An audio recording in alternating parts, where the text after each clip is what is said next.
എല്ലാവർക്കും നമസ്കാരം. ജയശങ്കര. ആദിശങ്കര ഇന്റർനാഷണൽ ഫൗണ്ടേഷന്റെ നേതൃത്വത്തിൽ അവതരിപ്പിക്കുന്ന ബാലശങ്കരം എന്ന പരിപാടിയിലേക്ക് എല്ലാ കൊച്ചുകൂട്ടുകാർക്കും സ്വാഗതം. ഇന്ന് ബാലശങ്കരത്തിന്റെ 11ാമത്തെ സെക്ഷനാണ്. ആദ്യമായി ഗുരുസ്മരണയ്ക്കും തുടർന്നുള്ള ക്ലാസ്സിനുമായി നമ്മുടെയൊക്കെ പ്രിയപ്പെട്ട ഗുരുനാഥ ശ്രീമതി ഉഷാ അന്തർജനം അവരുകളെ ഈ വേദിയിലേക്ക് ഞാൻ ആദരപൂർവ്വം സ്വാഗതം ചെയ്യുന്നു. ജയശങ്കര. നമസ്തേ ജയശങ്കര. എല്ലാ കൊച്ചു കുട്ടികൾക്കും ഓണാശംസകൾ. എല്ലാവരും തിരുവോണമൊക്കെ ഭഗവാൻ മഹാവിഷ്ണുവിന്റെ അവതാരമായ വാമനമൂർത്തി അവതരിച്ച ദിനം ശ്രീകൃഷ്ണ ജയന്തി പോലെ തന്നെ നമുക്ക് പ്രധാനമാണ്. എല്ലാവരും വളരെ സന്തോഷമായിട്ട് ആഘോഷിച്ചെന്ന് കരുതട്ടെ. എല്ലാവരും സന്തോഷമായിട്ട് ഓണം ആഘോഷിച്ചല്ലോ. അപ്പൊ നമുക്ക് ഇന്നത്തെ പ്രോഗ്രാം തുടങ്ങാം. ആദ്യമായിട്ട് ശാന്തി മന്ത്രത്തിനായി ആരുഷ് മോനെ സസ്നേഹം ക്ഷണിച്ചുകൊള്ളുന്നു. ആരുഷ്. നമസ്തേ ജയശങ്കര. ഓം പൂർണ്ണമദ പൂർണ്ണമിദം പൂർണ്ണാത് പൂർണ്ണമുദച്യതേ പൂർണ്ണസ്യ പൂർണ്ണമാദായ പൂർണ്ണമേവാവശിഷ്യതേ. ഓം ശാന്തി ശാന്തി ശാന്തി. ജയശങ്കര. ജയശങ്കര, ഒരു സന്തോഷം. അടുത്തതായിട്ട് ഗുരുവന്ദനത്തിനായി അമൃതവർഷിണി മോളെ സസ്നേഹം ക്ഷണിക്കുന്നു. നമസ്തേ ജയശങ്കര. ഓം സദാശിവസമാരംഭാം ശങ്കരാചാര്യ മധ്യമാം അസ്മദാചാര്യ പര്യന്താം വന്ദേ ഗുരുപരമ്പരാം. ജയശങ്കര. ജയശങ്കര മോളെ. അടുത്തതായി ഗണപതി സ്തുതിക്കായി ചിന്മയി മോളെ സസ്നേഹം ക്ഷണിക്കുന്നു. ചിന്മയി. ജയശങ്കര. വക്രതുണ്ട മഹാകായ കോടി സൂര്യ സമപ്രഭ നിർവിഘ്നം ഗുരുമേദേവ സർവകാര്യേഷു സർവദാ. ജയശങ്കര. ജയശങ്കര, വളരെ സന്തോഷം മോളെ. അടുത്തതായി സരസ്വതി സ്തുതിക്ക് വേണ്ടി സായി ജുവലിനെ സാദരം ക്ഷണിക്കുന്നു. സരസ്വതി സ്തുതി.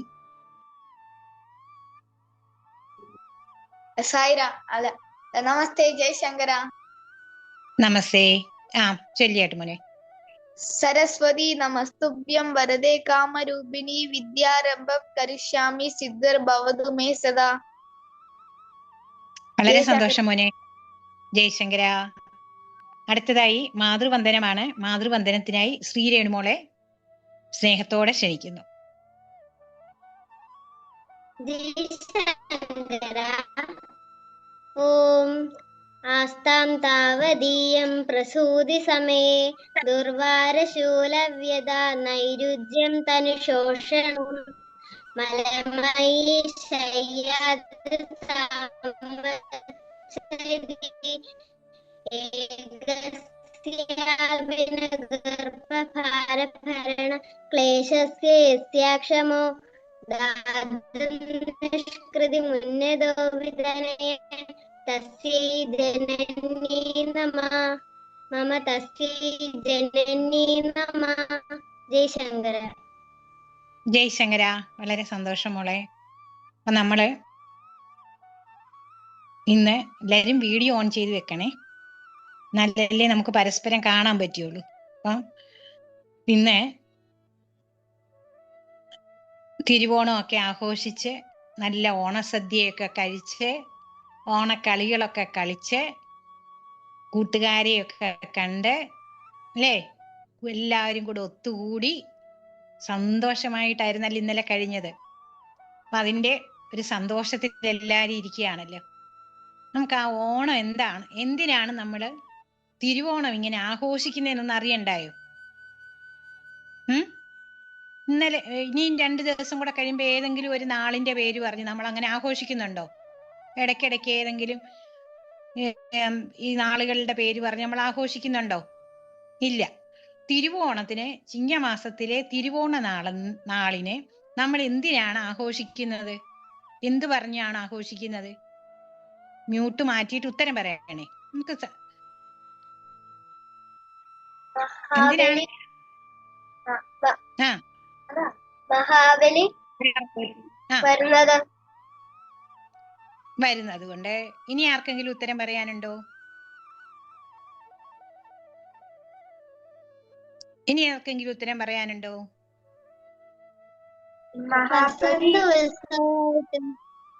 വസന്തോത്സവമാണ്. വളരെ സന്തോഷം. ഇനി തന്റെ പ്രജകളെ കാണാനായി മഹാബലി വരുന്നു വർഷത്തിലൊരിക്കൽ. സന്തോഷം. പിന്നെ ഇനി എന്തറിയാം? ശരിയായാലും തെറ്റായാലും എല്ലാവർക്കും അവരവർക്ക് കേട്ടറിഞ്ഞതോ മനസ്സിലാക്കിയതോ ഉത്തരം പറയണേ. ഇനി എന്തോ അറിയാം? എല്ലാ നാളുകളും നമ്മൾ അങ്ങ് ആഘോഷിക്കാറില്ല. തിരുവോണത്തിന് നമ്മള് കേരളത്തിൽ പ്രത്യേകിച്ച് ഇതുപോലൊരു ആഘോഷം ഒരു വർഷത്തിൽ മറ്റൊരു ദിവസത്തിനുമില്ല. ശ്രീകൃഷ്ണ ജയന്തിയെ കാട്ടിലും ഭയങ്കര ആഘോഷമാണ് തിരുവോണത്തിന്, അല്ലേ? റോഡിലൊക്കെ അതെന്തൊരു തിരക്കായിരുന്നു. ഒരു ഉത്സവ പ്രതീതിയാണ്. കേരളമാകെ 10 ദിവസത്തെ സ്കൂൾ അവധി. എന്തിനാണ് തിരുവോണത്തിന്? നമ്മളത് നോക്കണ്ടായോ?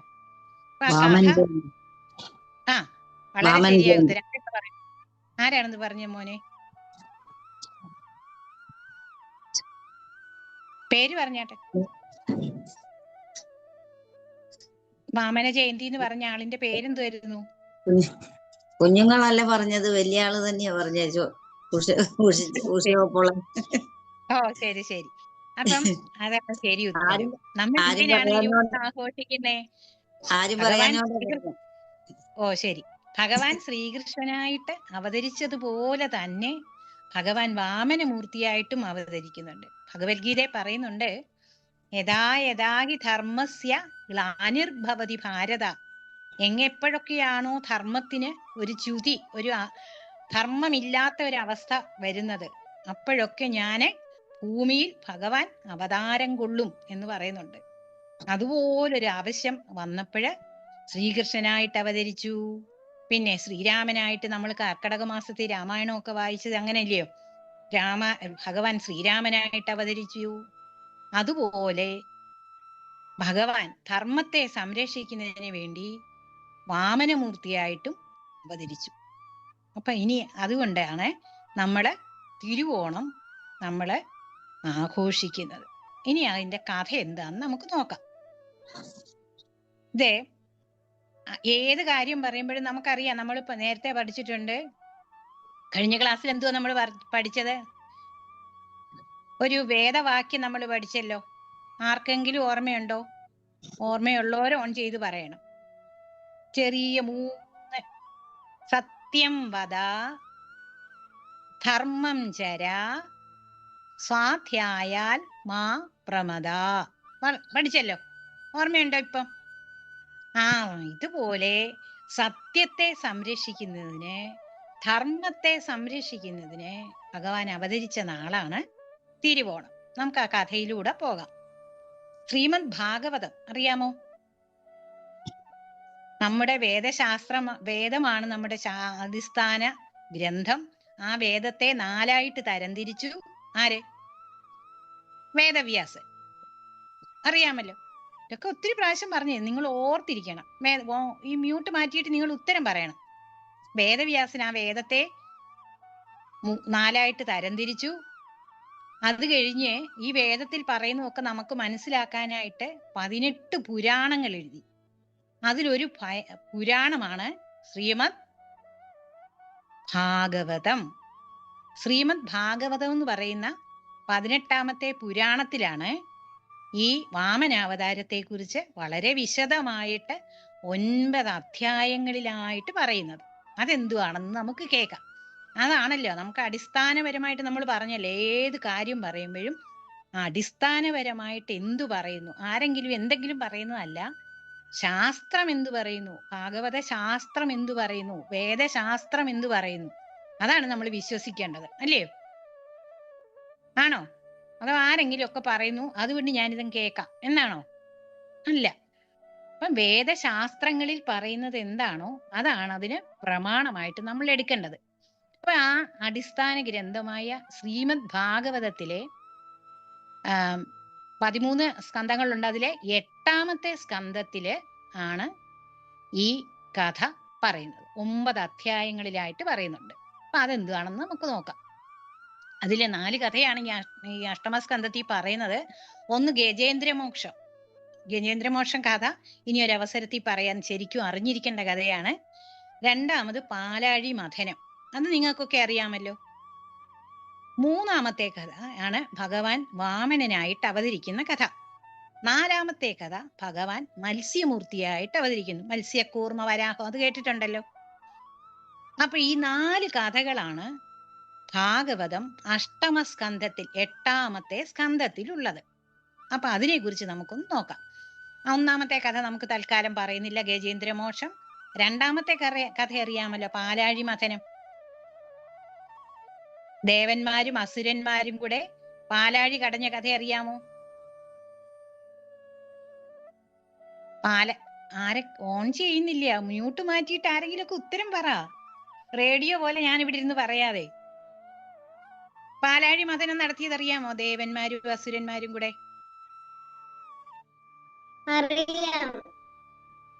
ദേവേന്ദ്രന് ശാപം കിട്ടിയപ്പോ, ജരാനരകള് ബാധിച്ചപ്പോ, ദേവന്മാർക്കെല്ലാം കഷ്ടകാലം വന്നപ്പോഴ് ഭഗവാൻ മഹാവിഷ്ണുവിന്റെ നിർദ്ദേശപ്രകാരം പാലാഴി മഥനം നടത്തി.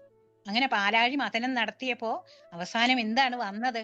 ദേവന്മാരും അസുരന്മാരും കൂടെ വാസുകിയെ കയറാക്കി തൈര് കലക്കുന്ന പോലെ കലക്കിയപ്പോ എന്താണ് അവസാനം വന്നത്? എന്തായിരുന്നു? പല സാധനങ്ങളും വന്നു. അതിന് ഏറ്റവും അവസാനം വന്നത് അമൃതം. വളരെ ശരിയാണ്, മിടുക്കി. അമൃതമാണ് വന്നത്. ആ അമൃതം ആരെടുത്തോണ്ട് പോയി?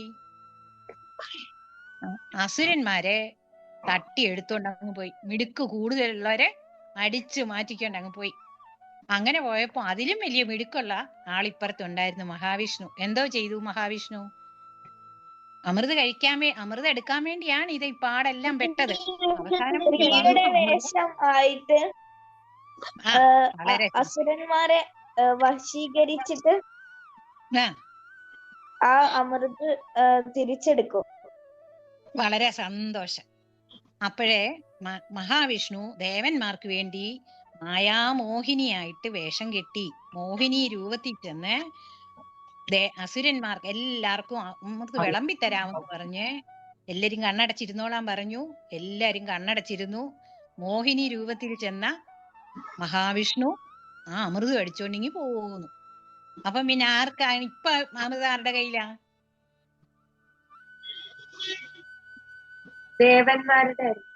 ദേവന്മാരുടെ കയ്യിലെത്തി. ഇപ്പം ദേവന്മാരുടെ കയ്യിലെത്തി. അസുരന്മാർക്ക് കിട്ടിയില്ല. അപ്പൊ എന്തോ പറ്റി? അപ്പൊ അസുരന്മാര് വിചാരിച്ചു അമൃത് വന്നു, ഞങ്ങൾ അതും കൊണ്ട് പോകുന്നതാണിങ്ങ്.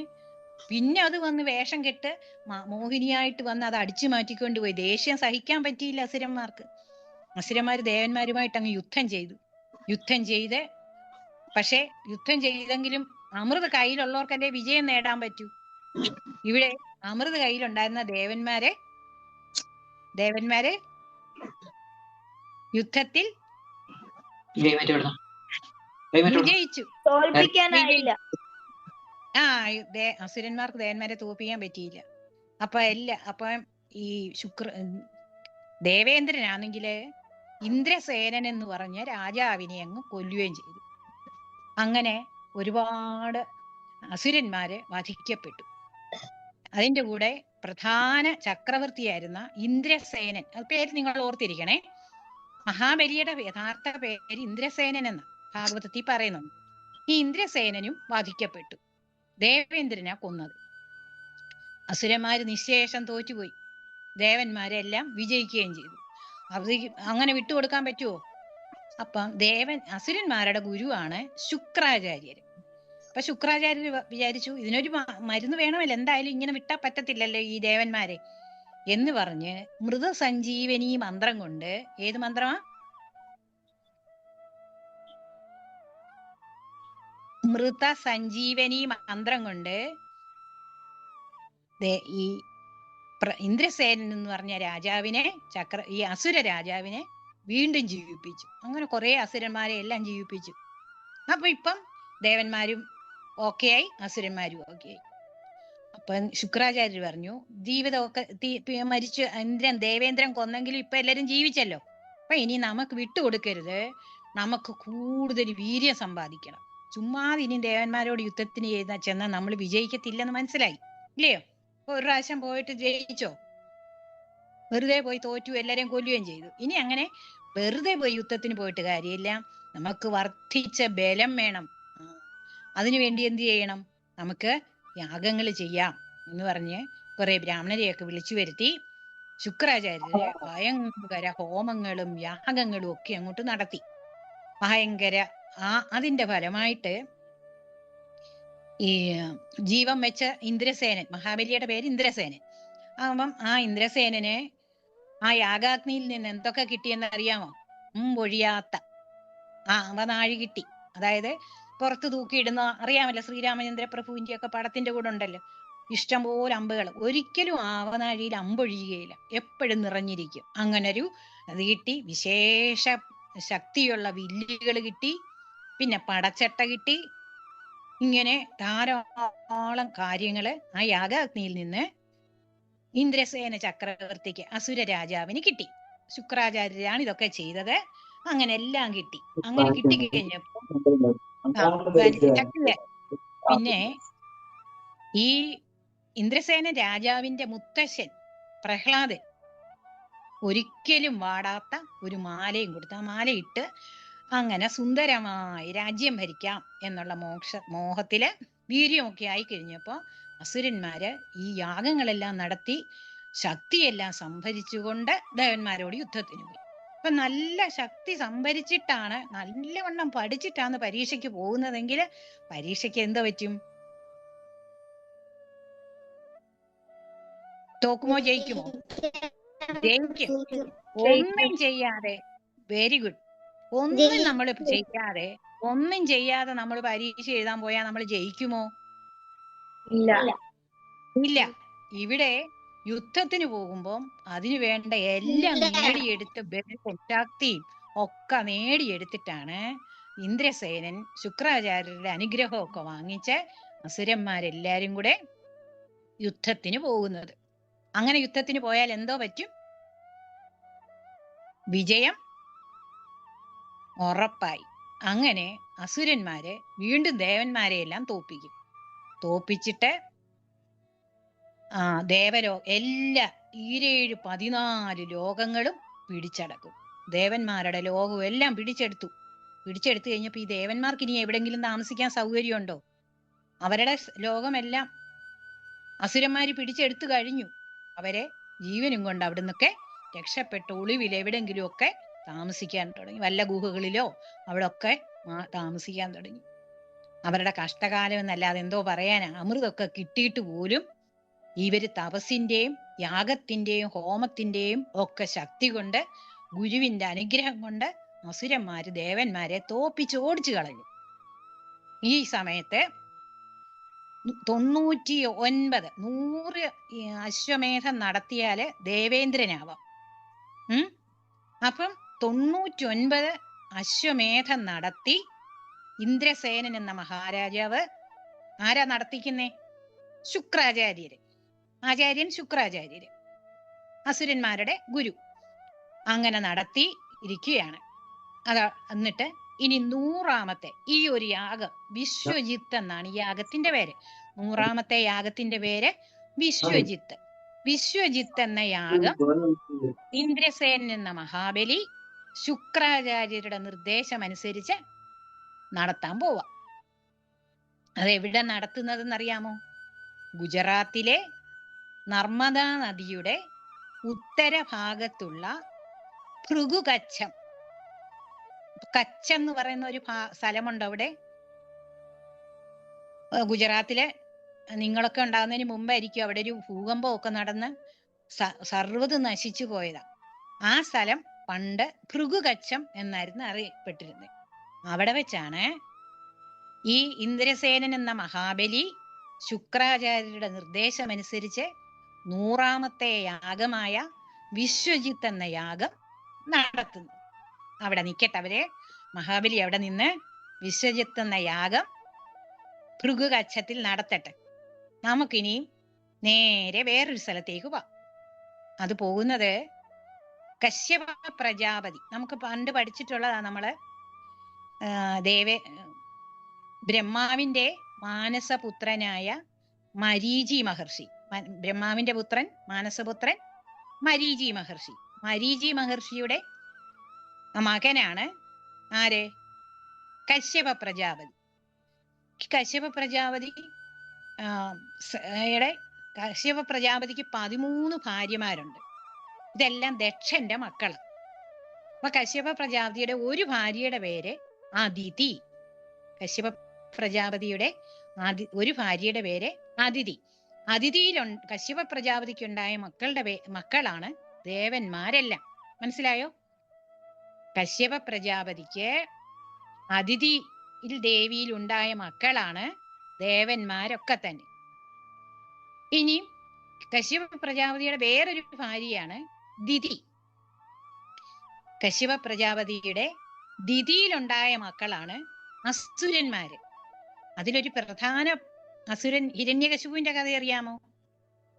നരസിംഹമൂർത്തിയുടെയൊക്കെ, പ്രഹ്ലാദന്റെ അറിയാം. അപ്പം വെരി ഗുഡ്. ഈ ഹിരണ്യകശിപുവിന്റെ പുത്രനാണ് പ്രഹ്ലാദൻ, അറിയാമല്ലോ. പ്രഹ്ലാദന്റെ മോനാണ് വിരോചനൻ. ഈ വിരോചനന്റെ മകനാണ് നമ്മുടെ മഹാബലി, ഇന്ദ്രസേനൻ എന്ന മഹാബലി. മനസ്സിലായോ? കശ്യപന്റെയും ദിതിയുടെയും മകൻ ഹിരണ്യകശിപു, ഹിരണ്യകശിപുവിന്റെ മകൻ പ്രഹ്ലാദൻ, പ്രഹ്ലാദന്റെ മകൻ വിരോചനൻ, വിരോചനന്റെ മകനാണ് മഹാബലി. ഓക്കെ. അപ്പൊ ഈ കശ്യപ പ്രജാപതി ഇങ്ങനെ സമാധിയിൽ ഇരിക്കുകയായിരുന്നു. കുറെ നാളുകൊണ്ട് തപസ് ചെയ്ത് ധ്യാനത്തിൽ ഇങ്ങനെ ഇരിക്കുക. അപ്പൊ ഈ സമയത്തായി ഇവിടെ ദേവാസുര യുദ്ധം നടന്നതും അസുരന്മാർ ദേവലോകം എല്ലാം പിടിച്ചെടുത്ത് ദേവന്മാരെ എല്ലാം അവിടുന്ന് ഓടിച്ചു കളഞ്ഞത്. ഈ സമയത്ത് അവരുടെ അമ്മയ്ക്ക് വിഷമം വരത്തില്ലയോ? ദേവന്മാരുടെ അമ്മയ്ക്ക് മക്കളെല്ലാം ഐശ്വര്യവും എല്ലാം നഷ്ടപ്പെട്ട് വീടും എല്ലാം നഷ്ടപ്പെട്ട് അലഞ്ഞു തിരിയുന്നേ കാണുമ്പോ അമ്മമാർക്ക് വിഷമം വരുമല്ലോ. അതുപോലെ ഇവിടെ അതിഥിക്കും അതിഭയങ്കരമായ വിഷമം വന്നു. അതിഥിയുടെ മക്കളെല്ലാം ഇപ്പം അവരുടെ വീടും സ്ഥലവും എല്ലാം കളഞ്ഞ് ഐശ്വര്യം എല്ലാം നഷ്ടപ്പെട്ട് ഒളിവിൽ അവിടെ എവിടെയും താമസിക്കുക. വളരെ വിഷമിച്ചിരിക്കുകയായിരുന്നു അതിഥി ദേവി. അപ്പൊ കശ്യപ പ്രജാപതി വന്നപ്പം സമാധിയിൽ നിന്ന് ഉണർന്നപ്പം ചോദിച്ചു, എന്തു പറ്റി അതിഥി വിഷമിച്ചിരിക്കുന്നത് എന്താ? ആശ്രമത്തിലെ യാഗാഗ്നി കെടരുതെന്നുണ്ടേ, യാഗാഗ്നി എങ്ങാനും കെട്ടുപോയോ? അഥവാ ഞാൻ സമാധിയിലെ ധ്യാനത്തിലിരുന്നപ്പോ ആരെങ്കിലും വന്നപ്പോ അവരെ സ്വീകരിക്കാൻ പറ്റാതെ പോയോ? എന്തുകൊണ്ടാ വിഷമിച്ചിരിക്കുന്നേ എന്ന് ചോദിച്ചു. അതിഥി ദേവോ ഭവ നമ്മൾ പഠിച്ചിട്ടില്ലയോ? ഇവിടെ ഏതെങ്കിലും ബ്രാഹ്മണരോ രാജാക്കന്മാരോ ആരെങ്കിലും വന്നിട്ട് അന്നേരം അവരെ സ്വീകരിക്കാനൊന്നും ഇല്ലാതെ പോയോ? എന്തുകൊണ്ടാണ് അതിഥി വിഷമിച്ചിരിക്കുന്നത് എന്ന് കശ്യപൻ ചോദിച്ചപ്പം എന്തായിരിക്കും പറഞ്ഞത്? അതുകൊണ്ട് വല്ലതും ആണോ അതിഥി വിഷമിച്ചിരിക്കുന്നത്? അതിഥി ദേവി എന്തിനായിരുന്നു വിഷമിച്ചിരിക്കുന്നത്? തന്റെ പുത്രന്മാർക്ക് ഐശ്വര്യവും താമസം എല്ലാം നഷ്ടപ്പെട്ടു പോയതിലാ വിഷമിച്ചിരിക്കുന്നത്. ആ കാര്യം കശ്യപനോട് പറഞ്ഞു. പറഞ്ഞപ്പോഴേ അതുകൊണ്ട് എന്റെ മക്കളെ രക്ഷിക്കണമെന്ന് പറഞ്ഞു. അപ്പം പറഞ്ഞു, ഇപ്പോഴ് ഒരു കാര്യം ചെയ്യാം. പണ്ട് ദിതിക്കൊരു വരദാനം കൊടുത്തു, പയോവ്രതം നോക്കാൻ. അതൊരു കഥ. ഇപ്പം അതിഥിയോടും കശ്യപ പ്രജാപതി പറഞ്ഞു, ഭഗവാൻ നാരായണനെ തന്നെ അഭയം പ്രാപിക്കാം. ഭഗവാൻ നാരായണൻ വിചാരിച്ചാൽ മാത്രമേ നമ്മളെ രക്ഷിക്കാൻ പറ്റൂ. അതുകൊണ്ട് ആ മഹാവിഷ്ണുവിനെ നമുക്ക് അഭയം പ്രാപിക്കാം. അതിനുവേണ്ടി എന്ത് ചെയ്യണമെന്ന് പറഞ്ഞു. അതിഥിയോട് പറഞ്ഞു, 12 ദിവസം നീണ്ടു നിൽക്കുന്ന പയോവ്രതം, ഒരു വ്രതത്തിന്റെ പേരാണ് പയോവ്രതം, നോക്കണമെന്ന് പറഞ്ഞു. എന്താണ് പയോവ്രതം? പയസ് എന്ന് പറഞ്ഞ പാല്. പാല് കൊണ്ട് സാളഗ്രാമം, മഹാവിഷ്ണുവിനെ സാളഗ്രാമത്തിൽ സങ്കല്പിച്ചുകൊണ്ട് 12 ദിവസം പാലഭിഷേകം നടത്തി പാല് നിവേദിച്ച് ആ നിവേദിച്ച പാല് മാത്രം ഭക്ഷിച്ച് 9 മന്ത്രങ്ങളും പറഞ്ഞു കൊടുത്തു. ഈ മന്ത്രങ്ങളൊക്കെ ജപിച്ച്, പിന്നെ യമനിയമാദികളൊക്കെ നമ്മൾ ആദ്യത്തെ ക്ലാസ്സിൽ പഠിച്ചതാ, അതൊക്കെ പാലിച്ചുകൊണ്ട് 12 ദിവസം വ്രത ഉപാസനയോടുകൂടി ഇരിക്കാമെങ്കിൽ ഭഗവാനെ നമുക്ക് ശരണം പ്രാപിച്ചു, ഭഗവാൻ നമ്മളെ അനുഗ്രഹിക്കും എന്ന് പറഞ്ഞു. അതിഥി ദേവിക്ക് എങ്ങനെങ്കിലും എൻ്റെ മക്കളെ രക്ഷിക്കണമെന്നുള്ള ആഗ്രഹം ഉള്ളത് കൊണ്ട് 12 ദിവസം ഈ കഠിനമായ വ്രതം യാതൊരു മുടക്കവും തെറ്റും വരുത്താതെ കശ്യപൻ പറഞ്ഞു കൊടുത്ത 9 മന്ത്രങ്ങൾ ജപിച്ചുകൊണ്ട് എങ്ങനെ ആ പയോവ്രതം എടുക്കണമെന്ന് പറഞ്ഞോ അതുപോലെ വ്രതമെടുത്ത് ഭഗവാനെ ഉപാസിച്ചപ്പം ഭഗവാൻ അവരുടെ അതിഥി ദേവിയുടെ മുമ്പിൽ ശംഖചക്രഗദാധാരിയായിട്ട് പീത വസ്ത്രമൊക്കെ ഉടുത്ത് വനമാലയൊക്കെ ധരിച്ച് കൗസ്തുഭരത്നം അണിഞ്ഞ് ശ്രീവത്സമൊക്കെ ധരിച്ച് ഭഗവാൻ അതിഥി ദേവിയുടെ മുമ്പിൽ പ്രത്യക്ഷപ്പെട്ടു. എന്നിട്ട് ചോദിച്ചു, അമ്മ ഒന്നും വിഷമിക്കണ്ട, ഇപ്പോഴ് അസുരന്മാർക്ക് നല്ല കാലമാണ്, അതുകൊണ്ട് അവരെ ഇപ്പൊ ഒന്നും ചെയ്യാൻ പറ്റത്തില്ല. കാലം നമുക്ക് അനുകൂലമാകുമ്പോഴേ എന്തെങ്കിലും ചെയ്യാൻ പറ്റൂ, അല്ലാതെ ചാടിക്കേറി നമ്മൾ ഇപ്പൊ ചെന്നാൽ അവരെ തോൽപ്പിക്കാൻ നമുക്ക് പറ്റുകയില്ല. അതുകൊണ്ട് അമ്മ ഒന്ന് ക്ഷമിക്കണം, അല്പ ദിവസങ്ങൾക്ക് ശേഷം അവരുടെ കാലം വിപരീതമായിട്ട് വരും. അപ്പോ ഞാന് അമ്മയ്ക്ക് മകനായി പിറന്ന് അമ്മയുടെ മറ്റു മക്കളെ എല്ലാം രക്ഷിച്ചോളാം. നിങ്ങൾക്ക് മനസ്സിലാവുന്നുണ്ടോ ഞാൻ പറയുന്നത്? ഓക്കെ എന്ന് പറഞ്ഞു. അങ്ങനെ ഭഗവാൻ മറഞ്ഞു. അതിഥി ദേവി നന്നായിട്ട് ഭഗവാനെ സ്തുതിച്ചു. അപ്പൊ അത് കഴിഞ്ഞു. കശ്യപ പ്രജാപതിക്കും അതിഥി ദേവിക്കും മകനായിട്ട് ഭഗവാൻ ചിങ്ങമാസത്തിലെ അതെ, ഈ ഭാഗവതത്തിൽ പറയുന്നുണ്ട്, ഈ തിരുവോണ നാളിൽ ദ്വാദശി നക്ഷത്ര നാളിൽ അഭിജിത് മുഹൂർത്തം എന്ന് പറയുന്നത് ഉച്ചയ്ക്ക് 12 മണി കഴിഞ്ഞ് സമയത്ത് ഭഗവാൻ വാമനമൂർത്തിയായി കശ്യപനും അതിഥി ദേവിക്കും മകനായി ഭൂമിയിൽ അവതാരം എടുത്തു. അതാ ഭാഗവതത്തിൽ ആ ഭാഗം പറയുന്നുണ്ട്. അതും കൂടെ പറഞ്ഞ സമയം നമ്മുടെ പോകും, അതുകൊണ്ട് ഞാൻ ഇപ്പൊ അത് പറയുന്നില്ല. ആ ഒരു ഭഗവാന്റെ അവതാര ഭാഗം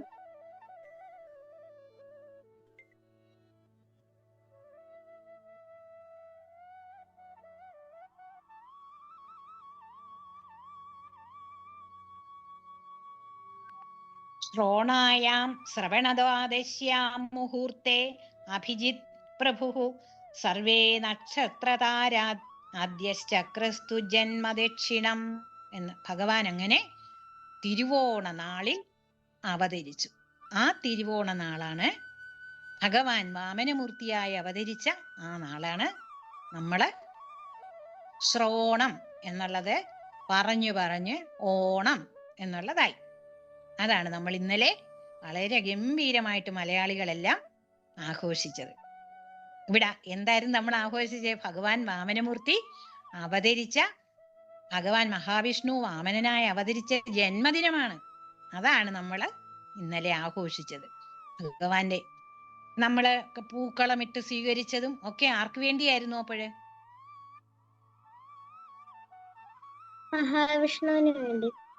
അത് തന്നെ, വളരെ ശരി. ശ്രീകൃഷ്ണ ജയന്തി പോലെ വാമനമൂർത്തിയുടെ അവതാര ജന്മദിനമായിരുന്നു തിരുവോണനാൾ. ആ ശ്രോണ ദിവസമാണ് നമ്മൾ ഇന്നലെ ആദരിച്ചത്. അങ്ങനെ ഭഗവാൻ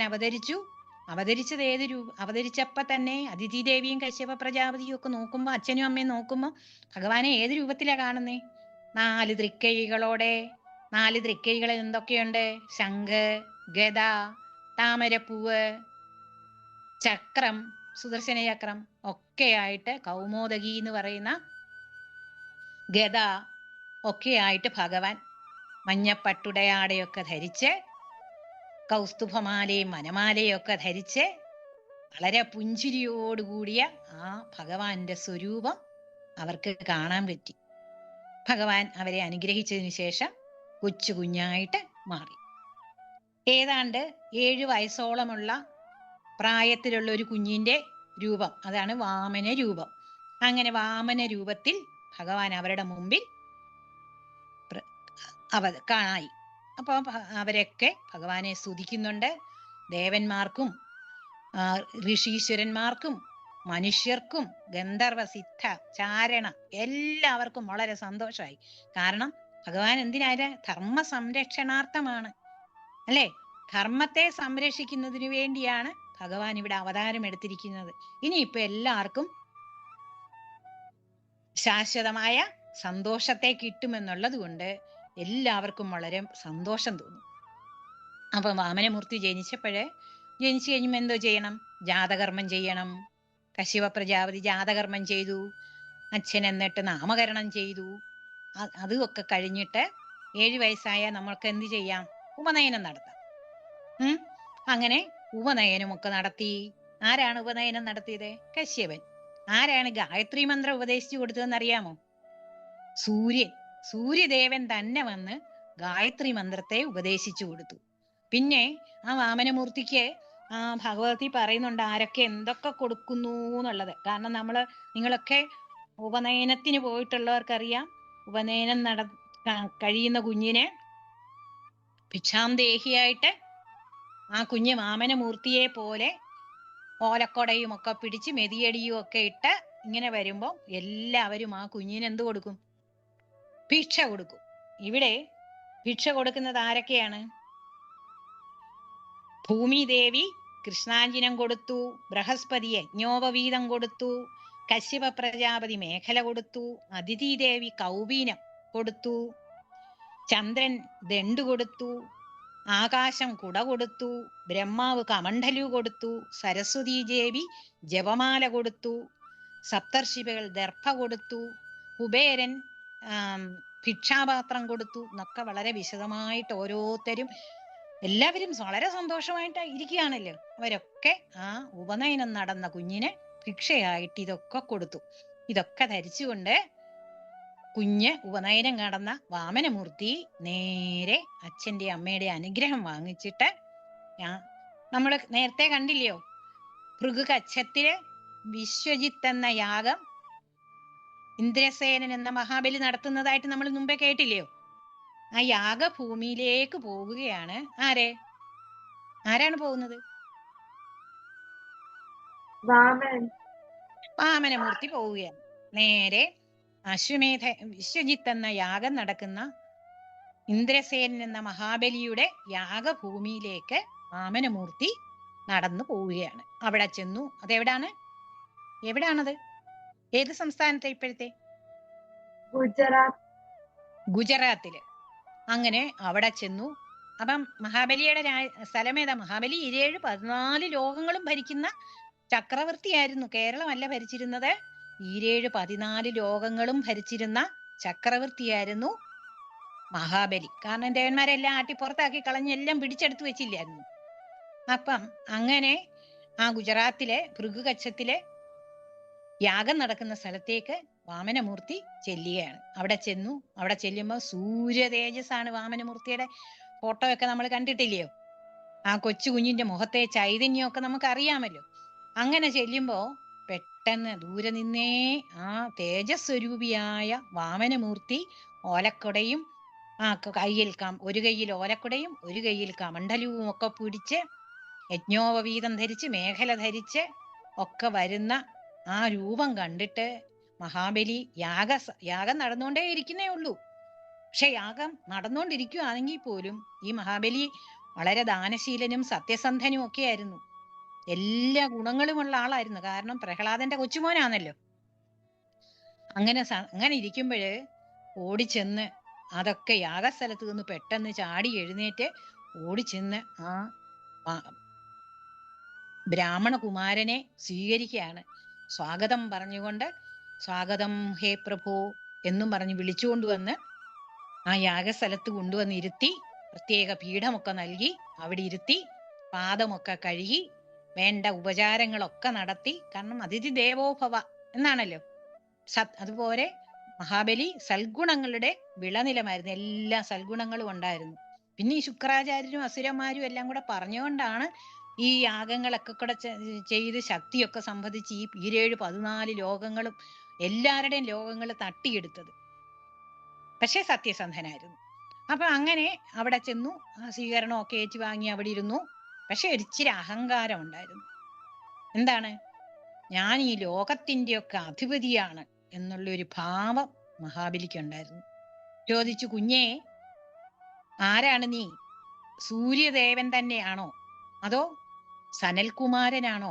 അത്രയ്ക്കും തേജസ്വിയാണല്ലോ എന്ന് പറഞ്ഞു. എന്തിനാണ് ഈ യാഗഭൂമിയിലേക്ക് വന്നത്? എന്താവശ്യമുണ്ടെങ്കിലും എന്നോട് ചോദിച്ചോളാൻ പറയും. കാരണം എന്താണോ, ഞാൻ ലോകേശ്വരനാണ്. 14 ലോകത്തിലും എന്നെ കവിഞ്ഞൊരാളില്ല. അതുകൊണ്ട് ഇതെല്ലാം എന്റെ അധീനതയിലാണ്. അതുകൊണ്ട് എന്ത് ചോദിച്ചാലും എനിക്ക് തരാൻ പറ്റും. അതുകൊണ്ട് എന്തു വേണമെങ്കിലും ചോദിച്ചോളാൻ പറഞ്ഞു. അപ്പൊ ആ കുഞ്ഞ് ചിരിച്ചുകൊണ്ട് എന്താണ് ചോദിച്ചത്? അതെല്ലാവർക്കും അറിയാം. വാമനമൂർത്തി മഹാബലിയോട് എന്ത് ചോദിച്ചു?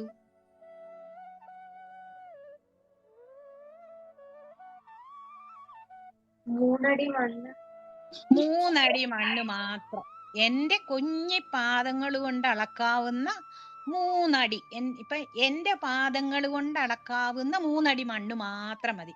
കാരണം ഇപ്പൊ എന്നെ ഉപനയനം ഒക്കെ നടത്തി എനിക്കിനി എവിടെങ്കിലും ഇരുന്നൊന്ന് മന്ത്രോച്ചാരണത്തിനും ജപത്തിനും ഒക്കെയുള്ള ഒരു സ്ഥലം വേണം, സ്വന്തമായിട്ട് വേണം. അതിനു വേണ്ടി എനിക്ക് ഒരു 3 അടി മണ്ണ് മാത്രം മതി.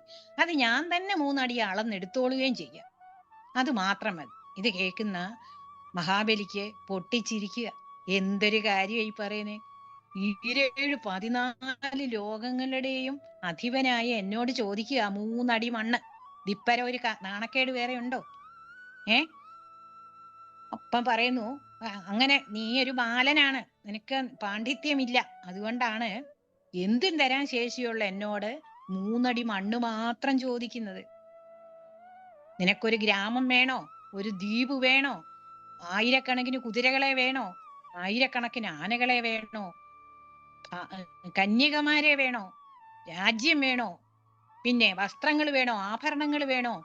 ഇഷ്ടപ്പെട്ട ഭക്ഷണം വേണോ? പാനീയം വേണോ? എന്തു വേണമെങ്കിലും ചോദിച്ചോ. കാരണം എല്ലാം ഉള്ളവനാണ് ഞാൻ. എനിക്ക് എന്ത് വേണമെങ്കിലും ചെയ്തു തരാൻ പറ്റും. അതുകൊണ്ട് എന്തു വേണമെങ്കിലും ചോദിച്ചോളാൻ പറഞ്ഞു. അപ്പം ഭഗവാൻ എന്താ പറയുന്നേ?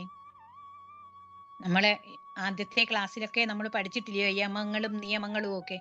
അതിനകത്തിലെ നമ്മൾ പഠിച്ചിട്ടില്ലയോ? അപരിഗ്രഹം. നമുക്ക് വേണ്ടത് മാത്രമേ നമ്മൾ എടുക്കാവൂ. ആവശ്യമില്ലാതെ കടയിൽ പോയാൽ പല സാധനങ്ങൾ കാണും. അതെല്ലാം കൂടെ നമുക്ക് വേണമെന്ന് നമ്മളെ തോന്നരുത്. നമുക്ക് വേണ്ട സാധനം മാത്രം വാങ്ങിക്കണം. ആവശ്യമുള്ളതിൽ നമ്മൾ സംതൃപ്തരാകണം. കിട്ടുന്നതിൽ സംതൃപ്തി വേണം. ഉള്ളതിൽ സന്തോഷം വേണം. അല്ലാതെ ഒത്തിരി വേണമെന്ന് വിചാരിക്കുന്നത് മണ്ടത്തരമാണ്. ഒത്തിരി ഉണ്ടായാലും നമുക്ക് ആ സന്തോഷം കിട്ടിയെന്നും വരത്തില്ല. ഒത്തിരി ഡ്രസ്സ് വാങ്ങി തലമാരി വെച്ച എന്തെങ്കിലും സന്തോഷമുണ്ടോ? ഇല്ല. ഉള്ള അച്ഛനും അമ്മയും വാങ്ങിച്ചു തരുന്ന ഓണക്കോടിയില് നമ്മൾ സന്തോഷമുള്ളവരായിരിക്കണം. അപ്പോഴേ നമുക്ക് ആ സന്തോഷം കിട്ടത്തുള്ളൂ. തൃപ്തി വേണം. ഇവിടെ ഭഗവാൻ വാമനമൂർത്തി മഹാബലിയോട് പറയുന്നതും അത് തന്നെ. ഇത്രയല്ല, 3 അടി ചോദിച്ചു. 3 അടിക്ക് പകരം ഞാൻ ഇത്രയൊക്കെ തരാമെന്ന് പറഞ്ഞു. പക്ഷേ കിട്ടുന്നതില് എനിക്ക് ആവശ്യമുള്ളത് മാത്രം മതി. അതിൽ കൂടുതൽ വേണമെന്ന് ആഗ്രഹിച്ചാൽ 3 അടിക്ക് പകരം 3 ലോകം കിട്ടിയാലും എനിക്ക് അല്ലെങ്കിൽ സന്തോഷം കാണത്തില്ല. ഞാന് ഇന്ദ്രിയ നിഗ്രഹം നടത്തിയ ആളാണ്. എനിക്ക് വളരെ കുറച്ച് ആഗ്രഹങ്ങളേ ഉള്ളൂ. 3 അടി മതി, അതിൽ കൂടുതൽ വേണ്ട. അപ്പോഴും മഹാബലി പറയുന്നുണ്ട്, അത് എനിക്ക് നാണക്കേടാ. ഇന്ന് നിനക്കിപ്പം കൊച്ചനായോണ്ട് 3 അടി ഇരുന്ന് ജപിക്കാൻ ഒരു സ്ഥലം മതിയെന്ന് തോന്നും. നാളെ നീ ബ്രഹ്മചാരി മാറി ഗൃഹസ്ഥാശ്രമി എങ്ങാനും ആവുകയാണെങ്കിൽ നിനക്ക് താമസിക്കാൻ വീട് വേണം, സ്ഥലം വേണം, കൃഷി ചെയ്യാൻ ഭൂമി വേണം, പല പല സ്വർണം വേണം, ഭാര്യ വേണം, പല പല ആവശ്യങ്ങൾ വരും. അപ്പം നീ വീണ്ടും യാചിക്കേണ്ടതായിട്ട് വരും. അത് ഈ മഹാബലി, ഈ ലോകേശ്വരനാണ് ഞാൻ. അതുകൊണ്ട് ഒരിക്കൽ എന്നോട് യാചിച്ചാല് പിന്നെ ഒരിക്കലും ആരോടും യാചിക്കേണ്ടി വരത്തില്ല. കാരണം അത്രയ്ക്കും ഞാൻ തരും. അതുകൊണ്ട് 3 അടി എന്നുള്ള ഇതൊക്കെ അങ്ങ് മാറ്റിക്കോ, എന്ത് വേണമെങ്കിലും ചോദിച്ചു എന്ന് പറയും. അപ്പോഴും മഹാബലി പറയും, വാമനം പറയും, ഇല്ല, ഞാനൊരു ബ്രഹ്മചാരി, എനിക്ക് 3 അടി മണ്ണ് മാത്രം മതി, അതിൽ ഞാൻ സംതൃപ്തനാണ്. ഇതിൽ കൂടുതലൊന്നും എന്തൊക്കെ പ്രലോഭനം വന്നാലും എനിക്ക് അതിലൊന്നും വേണ്ട. നമ്മളന്ന് എങ്ങനെയാണോ ഒരു പെട്ടി ചോക്ലേറ്റ് കൊണ്ടുവച്ചിട്ട് ഒരു ചോക്ലേറ്റ് തന്നു കഴിഞ്ഞാൽ കയ്യിലിരിക്കുന്ന ചോക്ലേറ്റിലേക്കായിരിക്കില്ല നമ്മുടെ കണ്ണ്, പെട്ടിയിലിരിക്കുന്ന ചോക്ലേറ്റിലേക്കായിരിക്കും. ആ ബോക്സിനകത്തിൽ എന്ത് ചോക്ലേറ്റ് ഉണ്ട്, ഒരു 2 കൂടെ കിട്ടിയിരുന്നെങ്കിൽ എന്നായിരിക്കും. ഇവിടെ ഭഗവാൻ വാമനമൂർത്തി എന്തുവാ പറയുന്നേ? കിട്ടിയത് മതി, എനിക്ക് ഇത്രയും മതി എന്ന് പറഞ്ഞു. അവസാനം ഓക്കെ എന്നാ അത് തന്നേക്കാം എന്ന് വിചാരിച്ചിട്ട് പല പല പ്രലോഭനങ്ങൾ നടത്തി, ഒന്നുമില്ല. അവസാനം സ്വർണ്ണ കലശമെടുത്ത് ജലമെടുത്ത് ആചമനം ഒക്കെ നടത്തിയിട്ട് വേണം ദാനം ചെയ്യാൻ. 3 അടി മണ്ണ് യാചിച്ച് അല്ലയോ, എന്നാ 3 അടിയെങ്കിൽ 3 അടി കൊടുത്തേക്കാം എന്ന് വിചാരിച്ച് എടുക്കാൻ തുടങ്ങിയപ്പോ ശുക്രാചാര്യര് ഇതെല്ലാം കണ്ടോണ്ട് നിൽക്കുക. അസുരഗുരു പറയും, കളിപ്പീരാണ് ഈ വന്നിരിക്കുന്നത്, വെറും ഒരു ബ്രാഹ്മണ ബാലനല്ല. പിന്നാരാണ് വന്നത്? മഹാവിഷ്ണു. അതെ, ഭഗവാൻ മഹാവിഷ്ണു വാമന രൂപത്തിലെത്തിയതാണ്. എന്തിന്? അസുരന്മാരുടെ എല്ലാ ഐശ്വര്യങ്ങളും എല്ലാ ലോകങ്ങളും തിരിച്ചെടുക്കാൻ. അതുകൊണ്ട് ഒരു കാരണവശാലും നീ ഈ ദാനം ചെയ്യരുത്, നിനക്കും അസുര വംശത്തിന് മുഴുക്കെയും നാശത്തിന് ഇത് കാരണമാകും എന്ന് പറഞ്ഞു. അപ്പം മഹാബലി പറയുകയാണ്, ഞാൻ കൊടുക്കാമെന്ന് പറഞ്ഞല്ലോ, നമ്മൾ പഠിച്ചിട്ടില്ലേ സത്യം വദ.